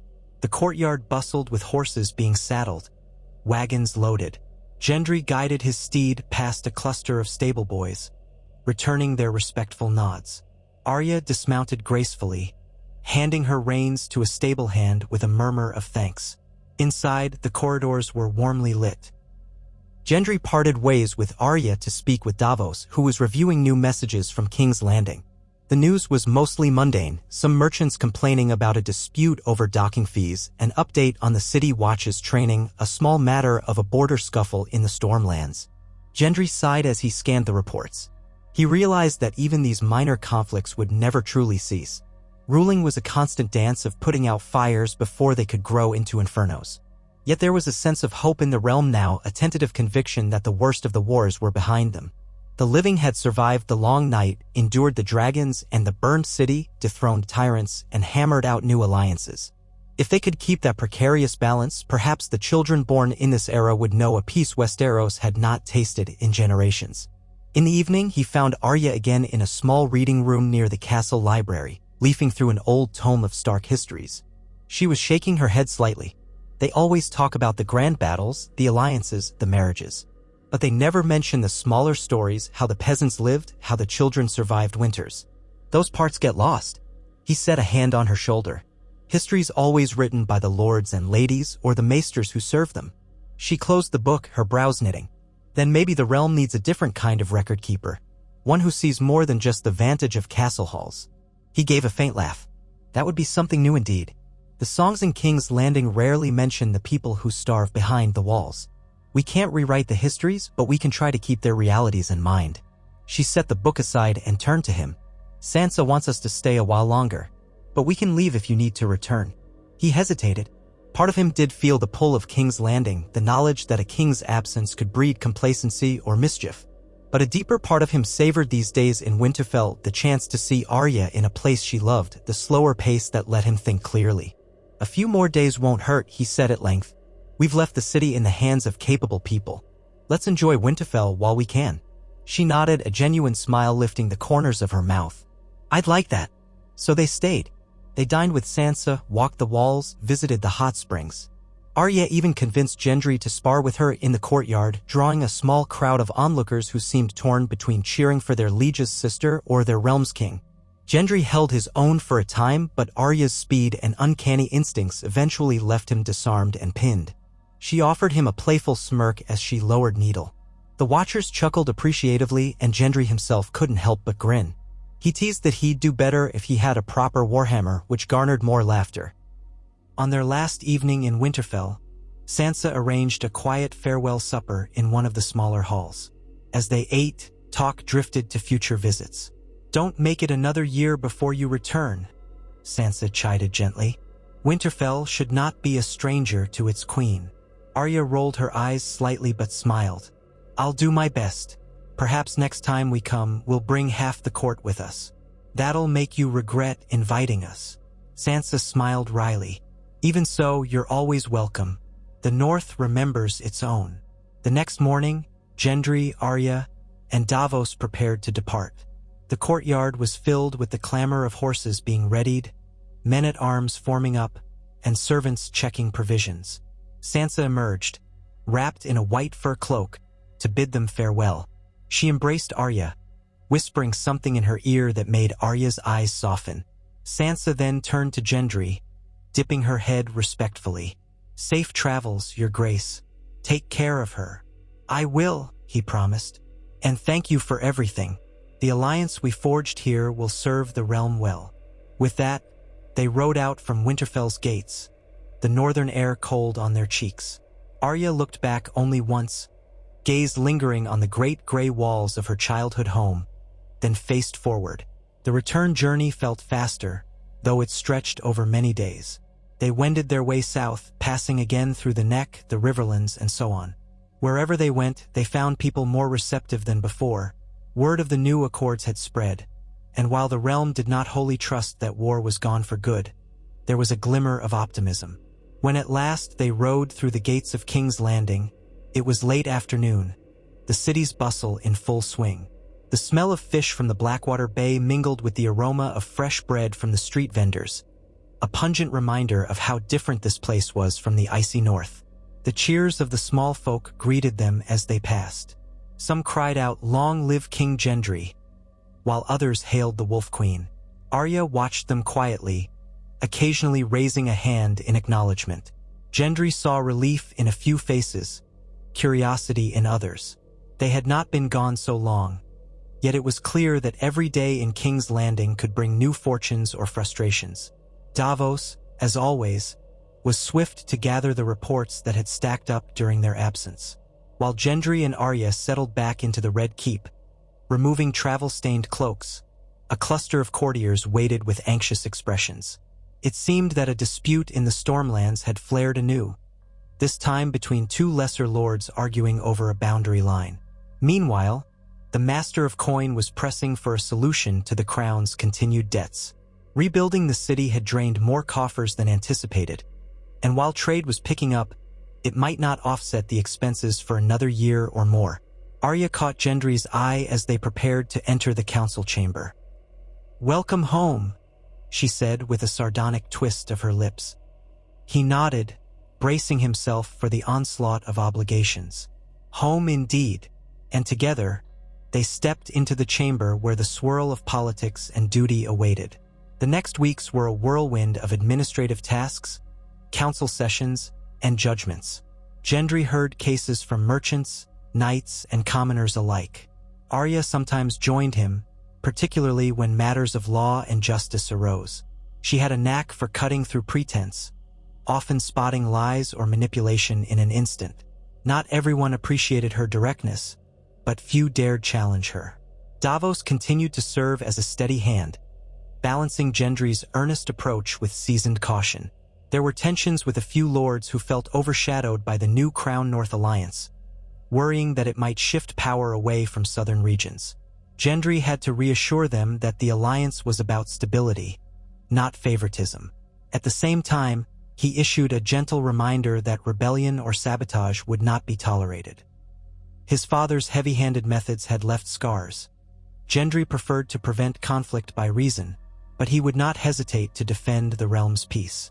Arya spent more time roaming the city, often in a plain cloak, sometimes with only one or two guards trailing her at a respectful distance. She slipped into poor neighborhoods, listened to the rumors of the taverns, and occasionally even tested her skill by running across the rooftops at dusk, reminiscent of her days in Bravos. Word reached Gendry that the Wolf Queen was out among the people, and many found it unusual, even inspiring. Some declared that she was searching for traitors or criminals. Others claimed she was simply restless. In truth, it was both. She would not be caged in the Red Keep, and she also understood that a city could be known best by walking its streets. One afternoon, she returned to the castle with a grim look, informing Gendry of a small ring of thieves who had been ambushing travelers near the city gates. "They're disguised as city watch guards," she said, anger lacing her tone. "Shaking down merchants for coin and occasionally worse. I spotted them last night. We need to root them out." Gendry's jaw tightened. Agreed. We'll send the real watch to deal with them immediately. Careful, Arya cautioned. Some of the watch might be in on it. Better to use men we trust or even the Kingsguard. I can lead them tonight. Show them where these imposters gather. Fine, he said, though he disliked the risk to her. Yet he knew Arya could handle herself. Do it discreetly. I don't want a pitched battle in the streets if it can be avoided. That night, she led a carefully chosen band of loyal guards into the city's warren of back alleys. Gendry stayed in the Red Keep, restless, waiting for word. At midnight, a messenger came rushing to say the thieves had been apprehended, though 2 had fled. The city was safe once more, but Gendry suspected new outlaws would spring up eventually, as always happened in large cities. Still, each success chipped away at lawlessness and reminded the unscrupulous that this new king and queen did not turn a blind eye to their subjects' suffering. When Arya returned, her cloak was smeared with dirt, her cheeks ruddy from exertion. She dismissed the guards with a curt nod, then faced Gendry in the torchlit corridor. Caught them in the act. Had to chase one across the rooftops. He took her hand, feeling the tremor of adrenaline still in her grip. You're not hurt. Just a scratch, she said, brushing away the concern. I think I lost a dagger somewhere, though. Oh well, I have others. She turned her gaze to him, a spark of fervor in her eyes. I hate seeing scum like that preying on the weak. It reminds me of the chaos after the war when no one was safe. He drew her into a brief embrace. You're making a difference. She inhaled, resting her forehead against his shoulder for a moment. Then she stepped back, her face composed. Enough talk. I need a wash and then I'm going to sleep like the dead. He smiled, relief softening his features. Come on then. Though each day brought new challenges, some petty, some potentially dire, life in King's Landing began to take on a pattern of cautious growth. Repairs to the city's harbor advanced steadily, financed partly by new trade routes opened with the Vale and Bravos. The crown's coffers remained strained, but not empty. Davos patiently advised Gendry on ways to negotiate better terms for the realm's debts. Lords from the Stormlands and the Reach visited more frequently, seeing that Gendry's governance was more stable than they'd expected from a young king of humble birth. Word also came from the Westerlands that Martin Lannister was rebuilding portions of Lannisport. He sent Gendry a polite missive expressing gratitude for the crown's earlier support against the Sellsword threat. Though the Lannisters remained diminished, they were not extinct, and Gendry was cautious in fostering that alliance. Casterly Rock still had wealth, and the realm could not afford to alienate potential allies. Occasionally, Gendry received letters from Sansa. She wrote of the North's continuing efforts to recover from the wars, the new alliances with the Vale, and her hopes that the Iron Islands would honor their vows. She also mentioned that Bran, the king beyond the wall, if indeed one could call him that, rarely showed himself these days, lost in the mysteries of his powers. Gendry found it strange, still, to think of Bran Stark as something other than a crippled boy, but he had learned to accept that the North held secrets beyond his understanding. One evening, as Gendry and Arya walked the walls of the Red Keep, gazing out over the city they ruled, a hush settled between them. The sun was low, casting the rooftops in a golden glow. Arya leaned on the stone parapet, her hair drifting in the breeze, her eyes scanning the horizon as if searching for threats or possibilities. Do you think the city will ever look new again? She asked softly. Sometimes I forget how much was destroyed when Daenerys took it. We've rebuilt parts, but the scars remain. Gendry followed her gaze. The cityscape was a patchwork of old spires and fresh timber, burned ruins replaced by new masonry. It'll never be exactly as it was. But maybe that's for the best. We can build something better. A city that doesn't just serve the powerful, but all its people. Arya turned her head, studying him. You sound like a dreamer. He shrugged, a faint smile on his lips. I suppose I am, in my own way. But isn't that what we fought for? A chance to remake the world, or at least a corner of it, so that fewer children grow up hungry in the streets. She brushed her thumb over a crack in the stone. And if the realm sees you as weak for it? They can test that if they want, he said, quiet steel in his voice. I have no intention of letting illusions of mercy turn into actual vulnerability. We'll punish criminals, enforce justice, and stand firm against any who threaten peace. But that doesn't mean we can't be kinder than the kings before us. She nodded, a slow respect in her eyes. You have your father's strength, but not his recklessness. Maybe that's exactly what Westeros needs. The sun dipped below the horizon, painting the sky with streaks of red and purple. They stood in silence for a long moment, feeling the evening wind pick up. The city below glowed with lanterns as night settled. A final breath of warmth lingered in the stones beneath their hands. They descended from the ramparts, returning to their chambers. Yet the conversation stayed with them. The dream of something better for the realm had become more tangible with each step they took to mend old wounds.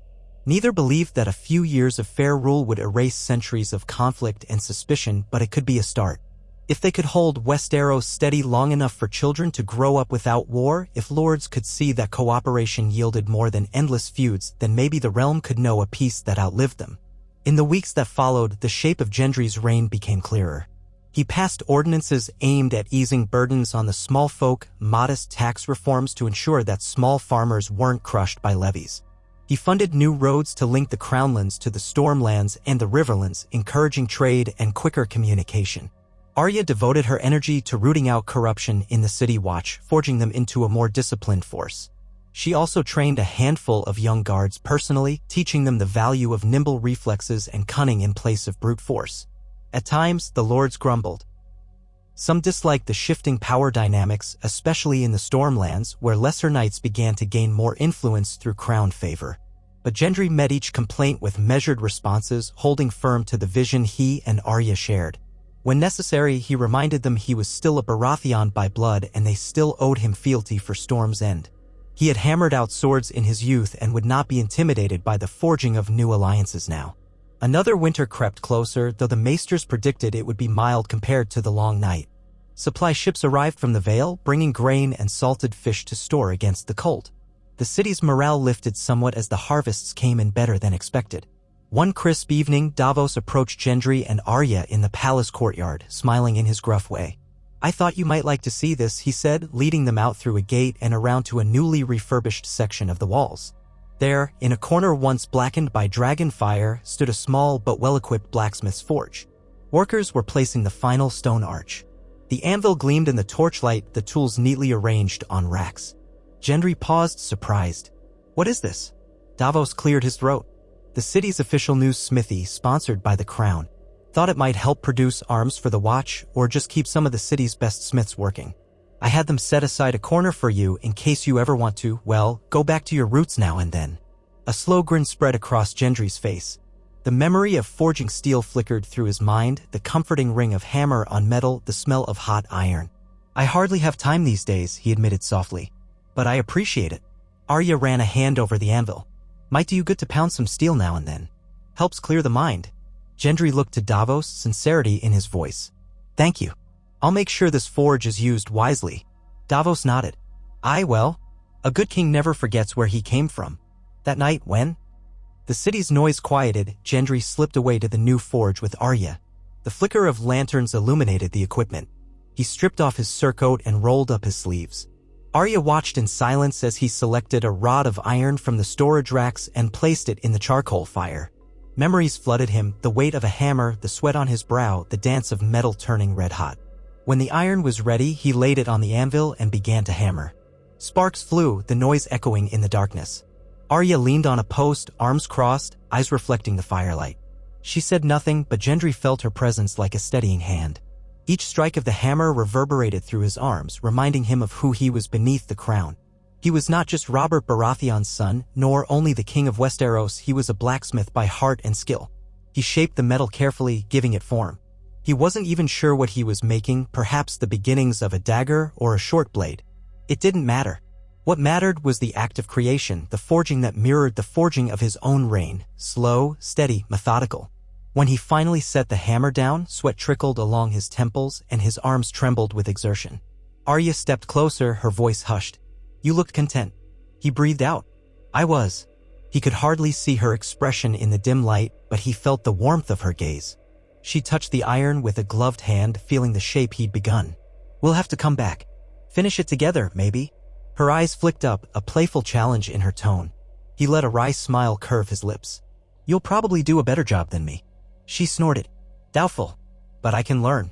They left the forge, securing it behind them, and returned to the Red Keep. The city beyond was still, moonlight drifting over silent streets. In that quiet, Gendry realized how far they had come, from orphans of war and wanderers to the leaders of a realm forging itself anew. It was humbling, daunting, and strangely exhilarating. He thought of the vow they had made to shape a future free from the bloody cycles of the past, to be a king and queen who did not cower behind lineage but earned their place through action. One step at a time, he told himself. They could not erase all cruelty or end all conflict, but they could stand as a bulwark against the worst of it. They could lead by example, offering justice, mercy, and vigilance. If they stumbled, and they would, he trusted they would rise again, as Arya had done countless times. In the months that followed, that vision guided them. Gendry convened more frequent councils, ensuring that representatives of common folk had a voice. Arya took personal charge of an elite squadron of the City Watch, men and women handpicked for loyalty and skill to ensure the people within the walls were protected from predators. Davos worked tirelessly to soothe tensions among lords reluctant to see power shared more broadly. The realm faced smaller crises, a minor revolt in the Westerlands, a rabble of pirates near Dorne, but each was managed before it could spread. The name Gendry Baratheon became associated with a dogged perseverance, a certain blunt honesty, and a willingness to get his hands dirty if needed. Arya was equally famed for her fearless approach, a queen who walked the city streets at night in a plain cloak, who had gutted more than a few criminals when they dared test the crown's authority. Yet rumor also grew that she had a soft spot for children, that she would sometimes toss coins to beggars or tell a starving child to come to the Red Keep kitchens for a meal. The Wolf Queen was fierce, but not cruel. Together, they were forging the realm much as a smith and a rogue might forge a blade, with hammer, with cunning, with patience. And while darkness still lurked in Westeros, old grudges, new ambitions, the scars of wars not fully healed, hope kindled among the small folk that perhaps, this time, the realm had found leaders who would not abandon them. Seasons shifted once more, and soon rumors rose that the Iron Islands were experiencing a succession crisis after the death of one of Asha's kin. Dorne seemed restless under the rule of Prince Corran Martell, who might yet entertain rebellious thoughts. Whispers from across the narrow sea hinted that the Sellsword companies were regrouping, eyeing Westeros's battered but recovering wealth. The storm of politics never truly ended. One evening, Gendry stood on the balcony overlooking Blackwater Bay, the wind ruffling his dark hair, the crown feeling strangely comfortable on his brow. Arya stood next to him, dressed in a functional black tunic, one hand resting on the hilt of needle. She gazed at the flickering lights of the harbor, a realm spread before them in all its messy glory. "So, King Gendry," she said, voice tinged with a hint of sardonic amusement. "What's next?" He turned, a half-smile tugging at his lips. "We keep going," he said. "We keep forging alliances, keep rooting out corruption, keep showing them that a bastard and a wolf can do better than kings and queens of old. And when new threats come, and they will, we'll face them." She let out a soft chuckle. Side by side, he reached for her hand, lacing his fingers with hers. Always, below them, the city glowed with lanterns, alive with the hum of thousands of souls. Some would curse the crown, some would bless it, most would simply endure. But for the first time in memory, a glimmer of unity held the realm together. The bastard king and the wolf queen stared into the darkness without fear, for they had each other, and a dream that Westeros might yet be a land of hope rather than endless war. And so their story continued, a never-finished tapestry woven of steel and loyalty, of love and resolve, where each day brought new knots to untangle and new edges to shape. But within that forging lay the promise that, perhaps, the cycle of blood and betrayal could be tempered into something stronger, like a sword pulled from the flames and quenched, ready to defend rather than destroy. And if ever the ghosts of the past lingered, they would face them the way they faced everything else, together, forging their destiny blow by steady blow, as true to themselves as the iron that once rang beneath the blacksmith's hammer, and as steadfast as the wolf that roamed Winterfell's snowy woods under a moonlit sky. They slept fitfully that night, each rising before dawn to the muted noises of a city already stirring. Arya washed quickly and dressed in her simple leathers beneath a plain black surcoat. Gendry donned a tunic and breeches, leaving the crown resting on a table in their bedchamber. He would wear it later, for official duties, but for now he wanted to move freely. They broke their fast together on bread and boiled eggs and hot tea, no extravagant feasting, only the practical meal of two people who had work to do. When they emerged into the corridors, Davos was waiting with a stack of reports under one arm, giving them both a nod of greeting and a hint of a smile. The day's business beckoned. They convened in the council chamber. The high windows let in the first rays of morning light, and the chamber was empty save for a few servants who quickly departed at Davos's courteous dismissal. Gendry stood at the head of a long wooden table, Arya and Davos to either side, scanning the letters and petitions spread across the polished surface. On certain days, Gendry felt a rush of determination upon seeing all the tasks at hand, certain that every small labor was another link in the chain that bound the realm to peace. Other mornings, he felt the weight of it, thinking of how fleeting any sense of control might be. Arya, for her part, eyed each parchment as if suspecting it might carry hidden poison. She was no politician, she never pretended otherwise, but she had learned enough to spot half-truths and veiled threats. "Your Grace," Davos began, flipping open the first letter, "we've news from the Stormlands. The boundary dispute between Lord Herrick and Lord Errol is heating up. They're trading accusations, burned fields, stolen cattle. Both claim the crown should rule in their favor." Gendry pressed his lips together. "The area in question is farmland near the Wendwater, yes? They've argued over it for generations. My father never addressed it from what I hear." Davos inclined his head. He was busy with hunts and feasts, no doubt. "And war, of course. You could summon both lords to King's Landing and mediate personally." Gendry exhaled, gazed distant for a moment. He remembered forging swords in Tobo Mott smithy, seeing these same storm landlords swagger into King's Landing with their retinues, oblivious to the struggles of the common folk. Now it fell to him to keep them from tearing each other apart. "Yes, let's do that. It might be quicker to force them into the same room and settle it once and for all." Arya's expression sharpened. "You want me there?" He glanced at her. "You know what a farce these disputes can be. They'd best see that the Queen is no idle figurehead. We'll hold a formal hearing. At the very least, they'll fear your presence enough to calm themselves." A faint smirk touched her lips. "If that's the role you need me to play, I'll do it. But if they bore me with endless whining, I might not hold back my tongue." Davos coughed discreetly, though he could not hide a glimmer of amusement. "Perhaps a little fear will do them good, my lady." They continued through the stack of missives. One letter came from Old Town reporting that the Citadel's maesters were collating a new compendium of knowledge gleaned during the war against the dead. Though the White Walkers were gone, their threat had changed the world. Some maesters believed certain spells or wards might prevent another undead uprising centuries hence. Gendry found it unnerving that such knowledge might be needed again, but he was not fool enough to dismiss it. Another scroll bore a Sunanspear sigil. Davos pursed his lips as he read. "This is from Prince Corin Martell of Dorne. He's writing to confirm that a delegation from the crown is welcome in Sunspear, but he also hints that he has conditions." Arya leaned closer. "Conditions?" Davos handed the scroll to Gendry. "He wants an assurance that the crown will not interfere with Dornish customs, inheritance laws, taxes, the right to raise troops without direct royal oversight, and he expects the crown to recognize that, historically, Dorne joined the realm by marriage alliance, not conquest. He's essentially reminding us that Dorne was never truly subdued by force and that the Martells keep their realm on their own terms." Gendry frowned. "I'm not looking to clamp down on Dorne, but we do want them integrated in the broader peace. They never fully broke from the crown, even during the last war, but they kept their distance. Do you think Corin's entertaining thoughts of independence?"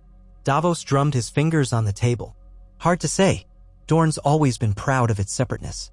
They seldom declare open rebellion, but they hate feeling overshadowed. They might want more official autonomy like the North. But Corin knows he doesn't have the North's justification. The Targaryens hammered Dorne centuries ago, but the Martells negotiated their way in. The question is how far Corin's willing to push." Arya's lips tightened. "We can't fight a war in Dorne if it comes to that. The realm is only just recovering." Gendry nodded. "I'd rather not fight any war. Let's see if we can treat with them. Perhaps we can send an envoy, someone with a deft hand. I want to show respect for Dornish customs but also ensure they remain under the crown's umbrella. If they want the same status as the North, that's tricky. Sansa's independence was forged in blood and a special arrangement was struck at the end of the last war." Davos skimmed the letter again. "We'll need to be careful. We might placate Corin with trade benefits or a guarantee that we won't force Dornish lords to follow northern traditions. That might soothe him." Arya snorted. "Trade benefits. The usual coin lining. But if it avoids war, so be it." They set aside the letter with a plan to craft a diplomatic response, then moved on to smaller matters. It took until noon for them to finish. By then, the sun was streaming through the tall windows. Servants entered with goblets of watered wine and platters of bread, cheese, and cold meats. Gendry washed the ink from his fingers, feeling the knot in his shoulders from sitting too long. A page approached, bowing to Arya. "Your Grace, the new captain of the city watch would like to speak with you." She paused mid-bite. "About what?" The boy shrugged. He mentioned an incident with a known cut purse. "He said it concerns your special instructions, my lady." Arya set down her cup and rose. "I'll see him in the yard." She glanced at Gendry and Davos. "I'll return soon." She strode out and Gendry watched her go with a mixture of gratitude for her vigilance and a small pang of longing for simpler times. He remembered traveling with her through the countryside, both of them uncertain of their next meal or bed. Strange how life twisted them into these high rolls, bridging two worlds. Sometimes he could still see the edges of that scrappy girl in her posture, the one who kept Needle always near, ready to defend herself. He turned back to Davos and sighed. "We should prepare the letters to those Stormlords, summoning them to court. Let them know we won't tolerate more bloodshed on the Windwater." Davos nodded. "I'll draft the messages. In truth, Your Grace, I think they'll come quickly. Neither wants to appear to disrespect you. They just want the land. They'll soon learn that picking fights with each other in my domain is no way to curry favor," Gendry replied. "Let's hope they accept a fair compromise before it gets ugly." They worked for a while longer, finalizing the summons. As the bells of midday tolled, Gendry left Davos to seal the letters, heading to the yard in search of Arya. He found her near the stables, speaking with the new captain of the watch, a stocky man named Roland, who had proven himself a decent soldier during Arya's crackdown on corruption.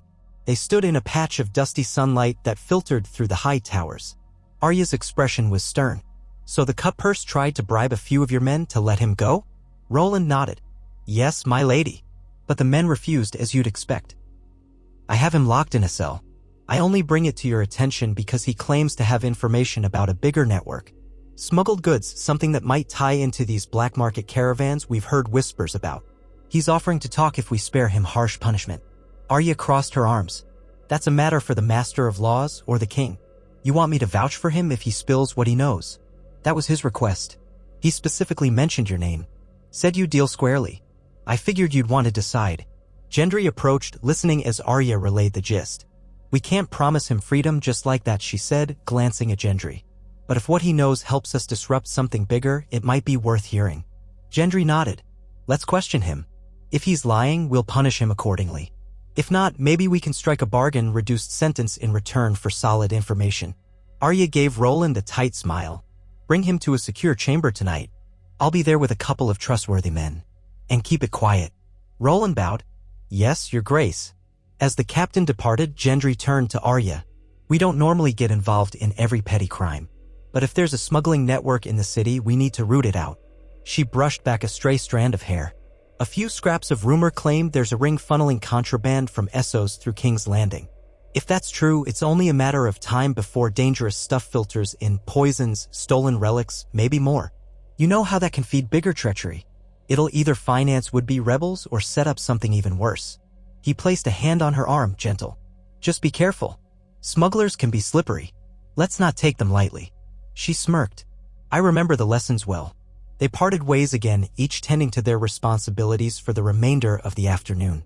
Gendry met briefly with representatives from the harbor who were pressing for funds to rebuild additional docks.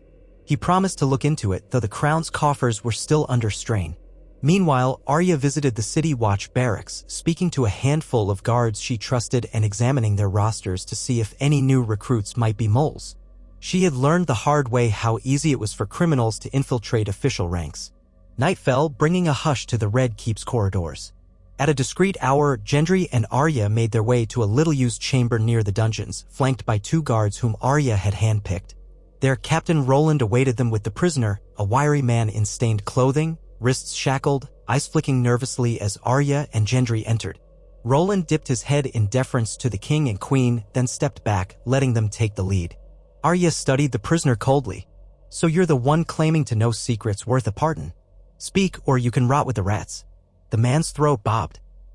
"Begging your pardon, milady, Your Grace. I don't want to rot. I'll talk, but I want a guarantee. A lesser sentence or something. I can't just hand you everything and end up hanged anyway." Arya's voice was sharp. "King Gendry might show mercy if you're truthful.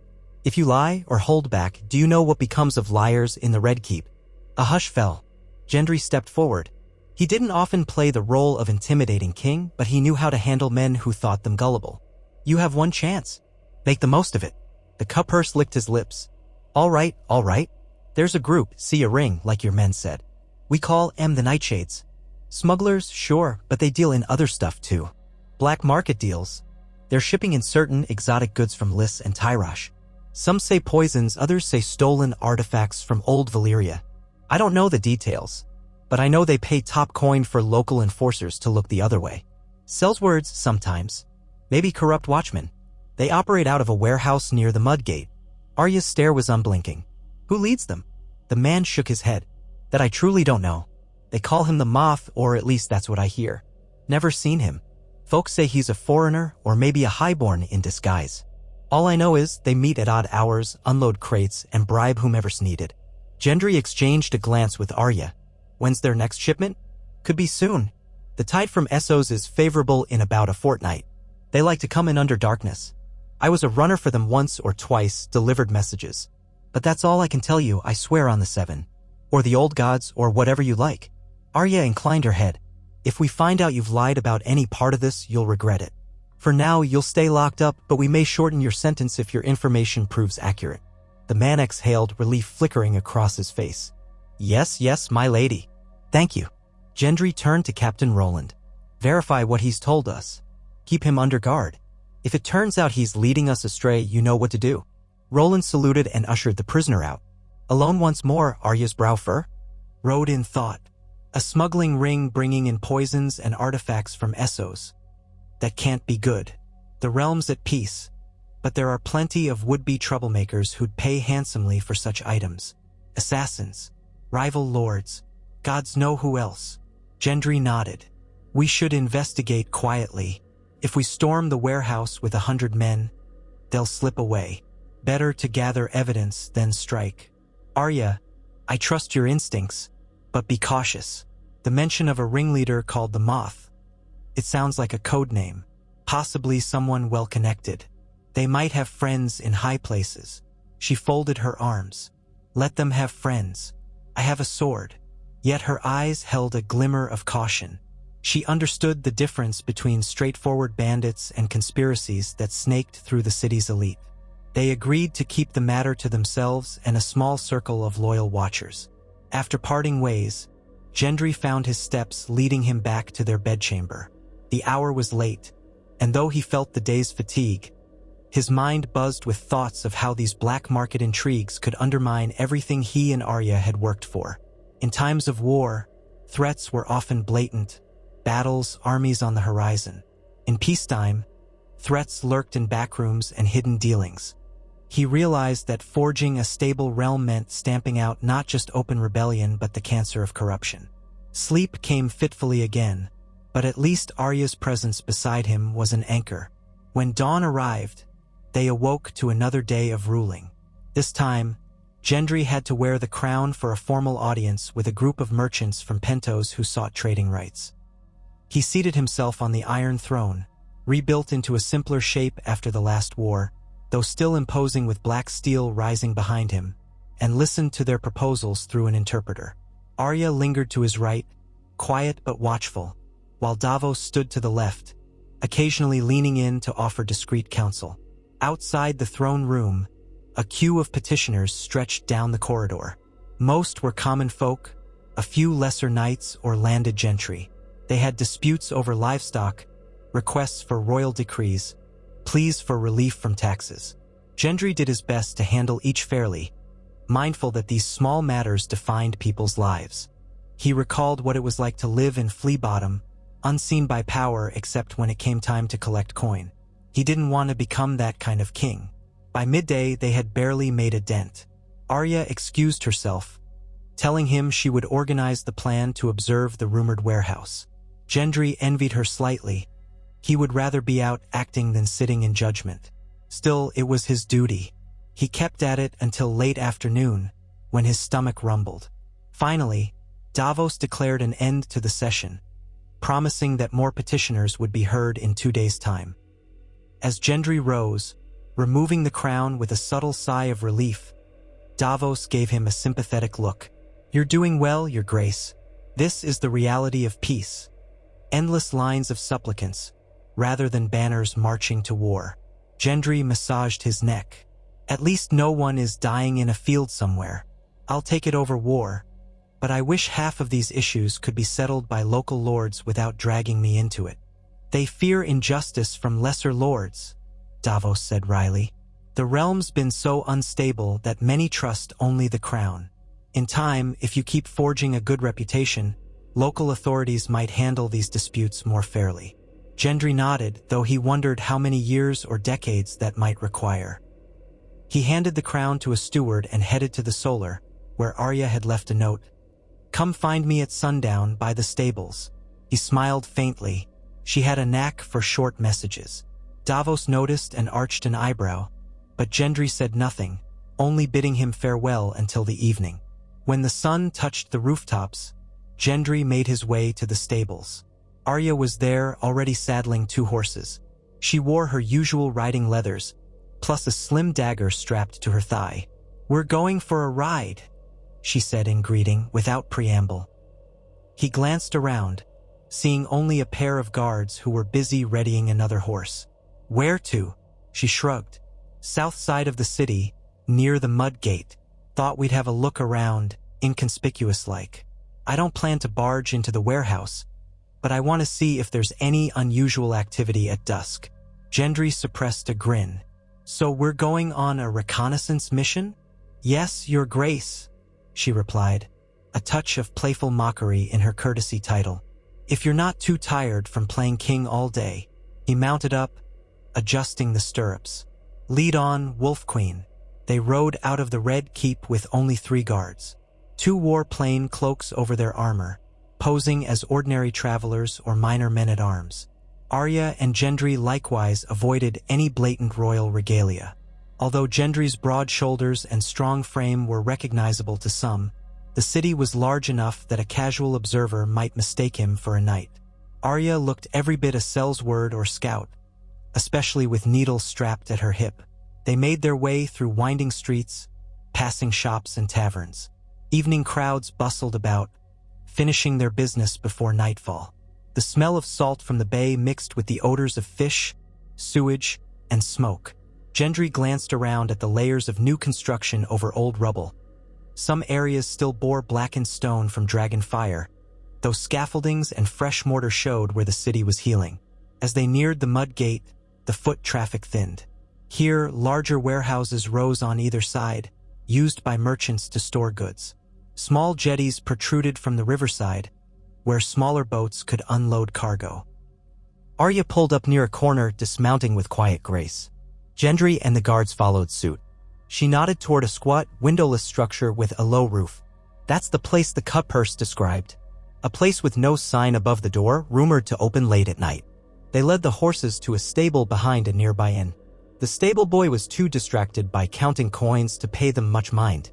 Then, on foot, Arya and Gendry approached the warehouse from the far side, taking an alley that stank of rotting fish heads and stagnant water.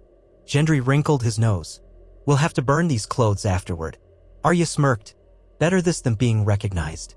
They crept to a vantage point where they could observe the building from the shadow of a stack of empty crates. One guard circled around to check for a back entrance. The other guard stayed close, watchful.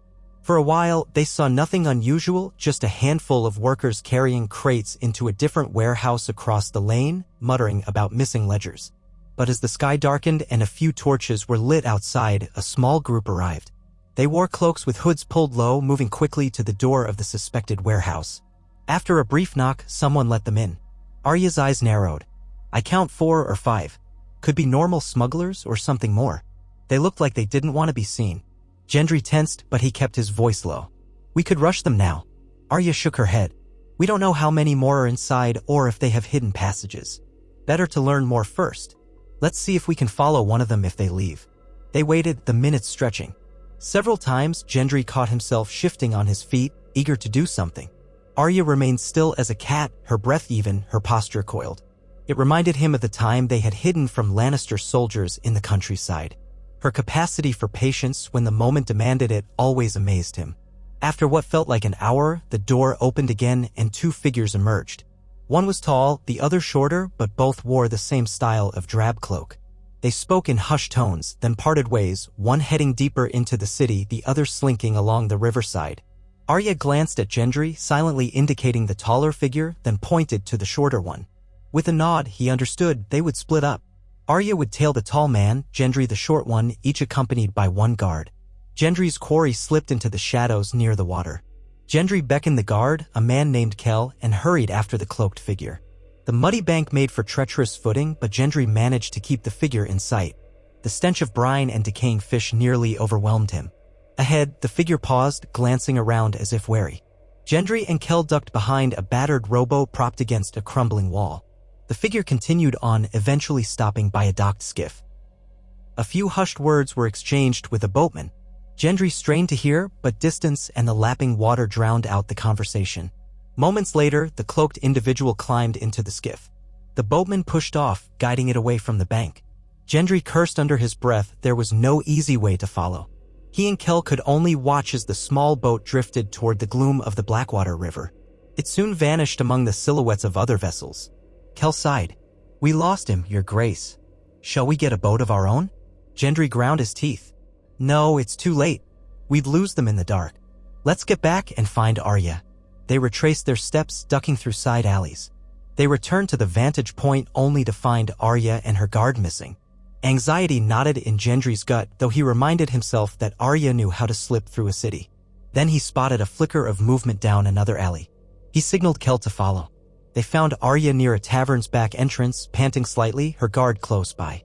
Two men lay on the ground, moaning, one clutching his leg, the other unconscious. Arya looked up as Gendry approached. "Where's yours?" "He fled by boat," Gendry replied. "We lost him." Arya nodded, lips pressed in a thin line.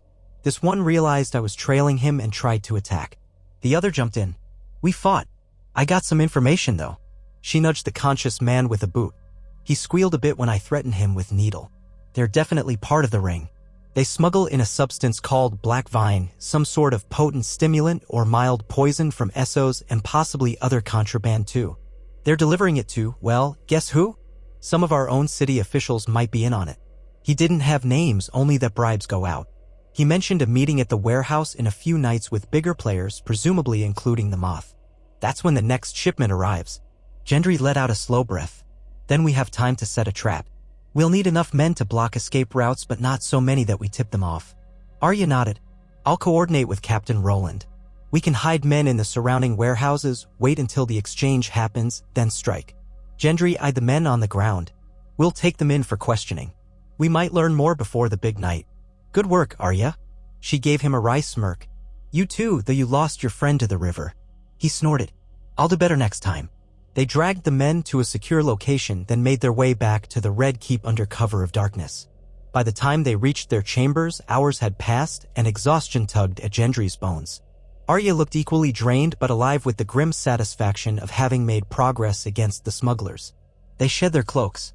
Gendry washed the grime from his hands and face, the water in the basin turning gray-brown from the city's filth. He glanced over at Arya, who was untying the leather cords of her hair. "You sure you're all right?" She gave a quick nod. "A few bruises, nothing more. I've seen worse." He offered a tired smile. "That we both have?" Then he sighed. "One day we might have a realm where we don't have to sneak around fighting criminals in the night." Arya's eyes glinted with that fierce determination he knew so well. "We'll make it so." They collapsed into bed, side by side. Whatever tomorrow held, they'd face it as they always did, head on. Over the next few days, they kept their investigations secret, continuing the normal duties of rulership while quietly preparing the sting operation. Davos and a select few allies were informed, but the rest of the court was told that the king and queen were preoccupied with Stormlands disputes.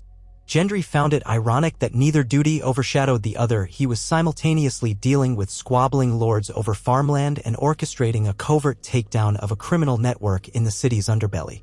In the midst of these plans, another letter arrived from Dorne. Prince Corin Martell pressed politely for an official envoy to discuss certain points of mutual interest. Davos read the letter aloud in Gendry's solar one morning. Arya was also present, sharpening needle. She halted her motions when Davos finished. Gendry exhaled. "He's not letting this go. We can't ignore Dorne forever." Davos adjusted the letter. "He suggests a meeting in Sunspier. But traveling there might be risky." If you go yourself, the realm's stability could be threatened by your absence or by a possible betrayal. Arya grimaced. Dorne is cunning. They might not try open violence, but they'll press for more freedoms. If we snub them, they might defy the crown in smaller, more insidious ways. Gendry tapped the table. We'll send an envoy, someone we trust, with the authority to negotiate but not finalize a radical new arrangement. A middle ground. If things go well, maybe I'll journey south in a few months. Davos inclined his head. Wise. Shall I volunteer? Gendry considered. You're my hand.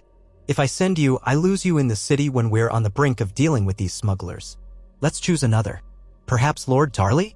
He's proven level-headed and the Martells respect him from old alliances. Davos nodded.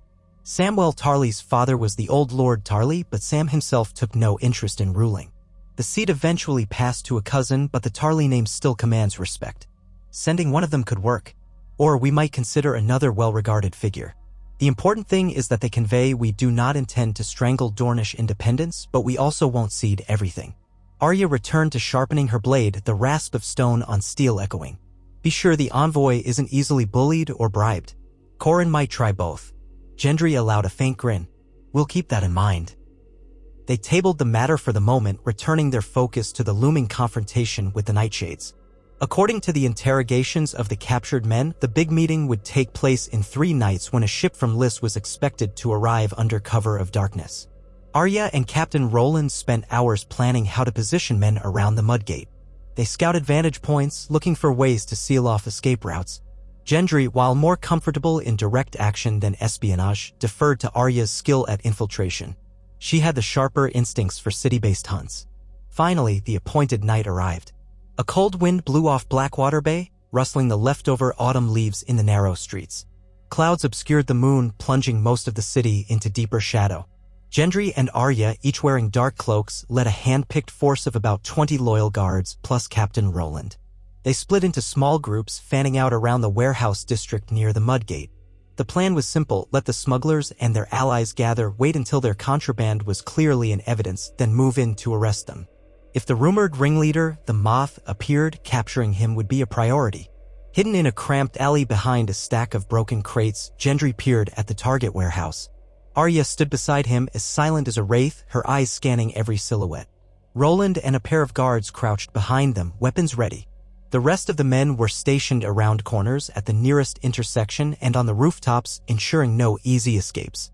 Near midnight, the first sign of movement emerged. Figures carrying shuttered lanterns approached the warehouse from the north, glancing around before slipping inside. Soon, another group arrived from the riverside.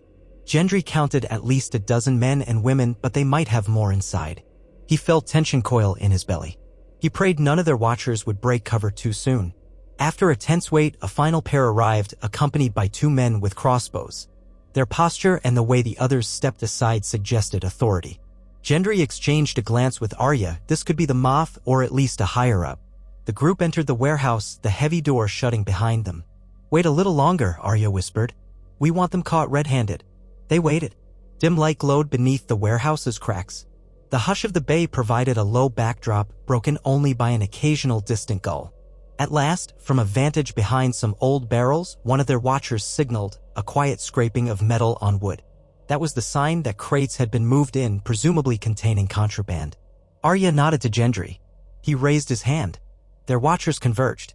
2 men pressed in from the rear door, carefully unlocking it with tools Roland had provided. Arya led Gendry and Roland to the main entrance. On her nod, they forced it open. Shouts erupted inside as the door banged wide. At once, Arya and Gendry darted into the warehouse, weapons drawn. Torchlight flickered across crates, barrels, and startled faces. City watch! Arya shouted, her voice slicing through the clamoring confusion. Drop your weapons. Several of the smugglers reached for steel. Crossbow bolts whistled from the side, courtesy of Roland's archers, embedding in the wooden floor just inches from the criminals' feet, a warning shot. The tension exploded. Some of the men lunged forward, others scrambled to run. Gendry parried a wild slash from a dagger-wielding smuggler, slamming the hilt of his sword into the man's temple. Arya, needle-swift, disarmed another who had tried to get behind them. She kicked him in the knee, sending him sprawling. Across the warehouse, more watchguards poured in, corralling those who tried to flee. A few battered crates split open in the scuffle, spilling small glass vials filled with a thick black substance. The smell was acrid, stinging Gendry's nose. Black vine, he realized. Somewhere else, a container of glimmering greenish orbs fell to the ground, shattering in a puff of strange-smelling powder. He hoped it wasn't anything lethal. Amid the chaos, Gendry spotted a tall figure in finer clothes, though partly concealed by a hood, who was barking orders, trying to rally the smugglers. "This way," the figure shouted. "We'll cut through the back." One of the criminals tossed a cask to create a makeshift barrier. Another heaved a net in the path of the watch guards.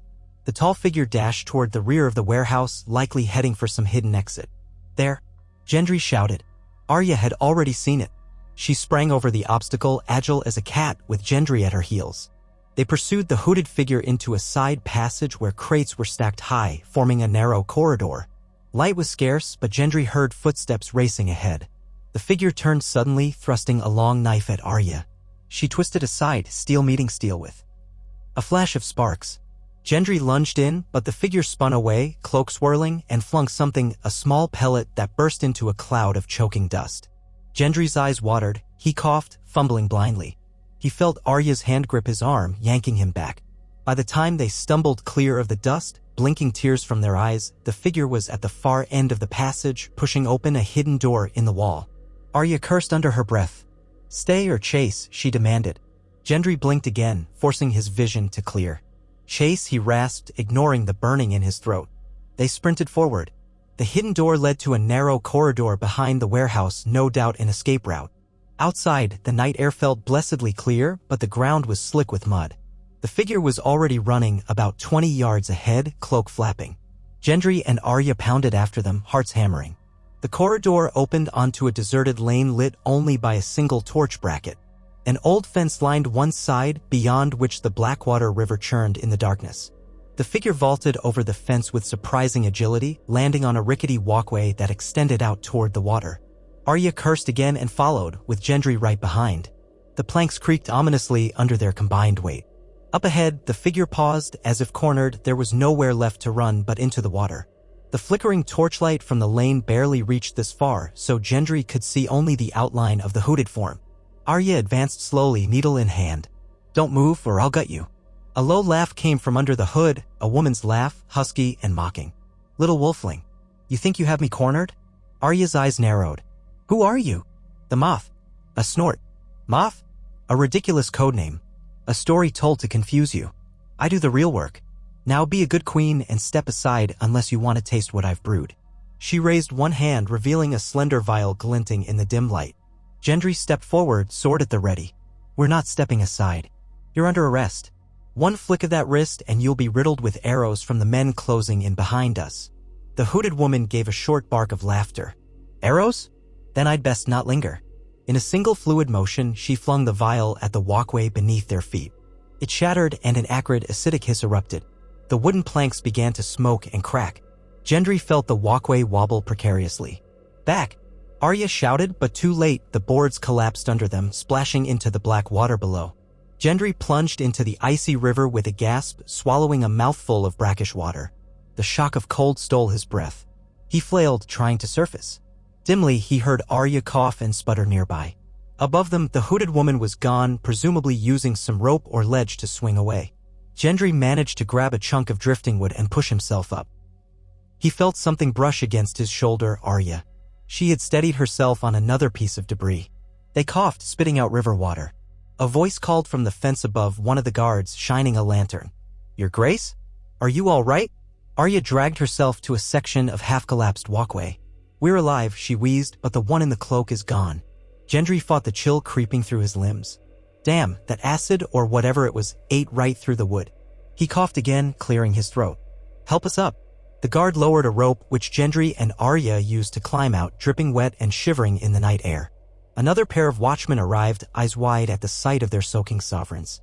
Gendry waved them off. "We're fine. Go secure the warehouse, see if you can catch any who fled." That cloaked woman was the leader, or close to it. She escaped. The guards hurried off, leaving Arya and Gendry standing in the lane, water streaming from their clothes. Arya's teeth chattered slightly, though she tried to mask it. Gendry put an arm around her shoulders, pulling her closer for warmth. "Let's get back to the keep. We'll catch a chill out here." She nodded, cursing under her breath in frustration. "We almost had her." Despite the near miss, the operation was still largely successful. When they returned to the warehouse, the Watch had subdued the smugglers who remained, confiscated crates of black vine, and discovered an array of dangerous substances. One cask contained a strange powder rumored to be flammable enough to rival wildfire, though that might be an exaggeration. The criminals were rounded up and taken to the dungeons where they could be questioned further. But the woman who might have been their real mastermind, or at least second in command, had vanished into the darkness. Captain Roland, pale but proud, reported the final tally: 13 smugglers captured, plus enough contraband to fill a small barge. "We've disrupted the ring, Your Grace," he said. "They won't be operating again soon." Arya, teeth still clacking, managed a dry smile. "Well done." Gendry told Roland to handle the rest of the night's cleanup and lead a thorough sweep of the area. Then he guided Arya to where their horses waited. They rode back to the Red Keep at a brisk pace, cold and wet. Once inside, they parted ways to change into dry clothes. Gendry had to send a bewildered steward to fetch him fresh garments. Arya retreated to the adjoining chamber, and some time passed before she emerged wearing a thick robe, her hair damp.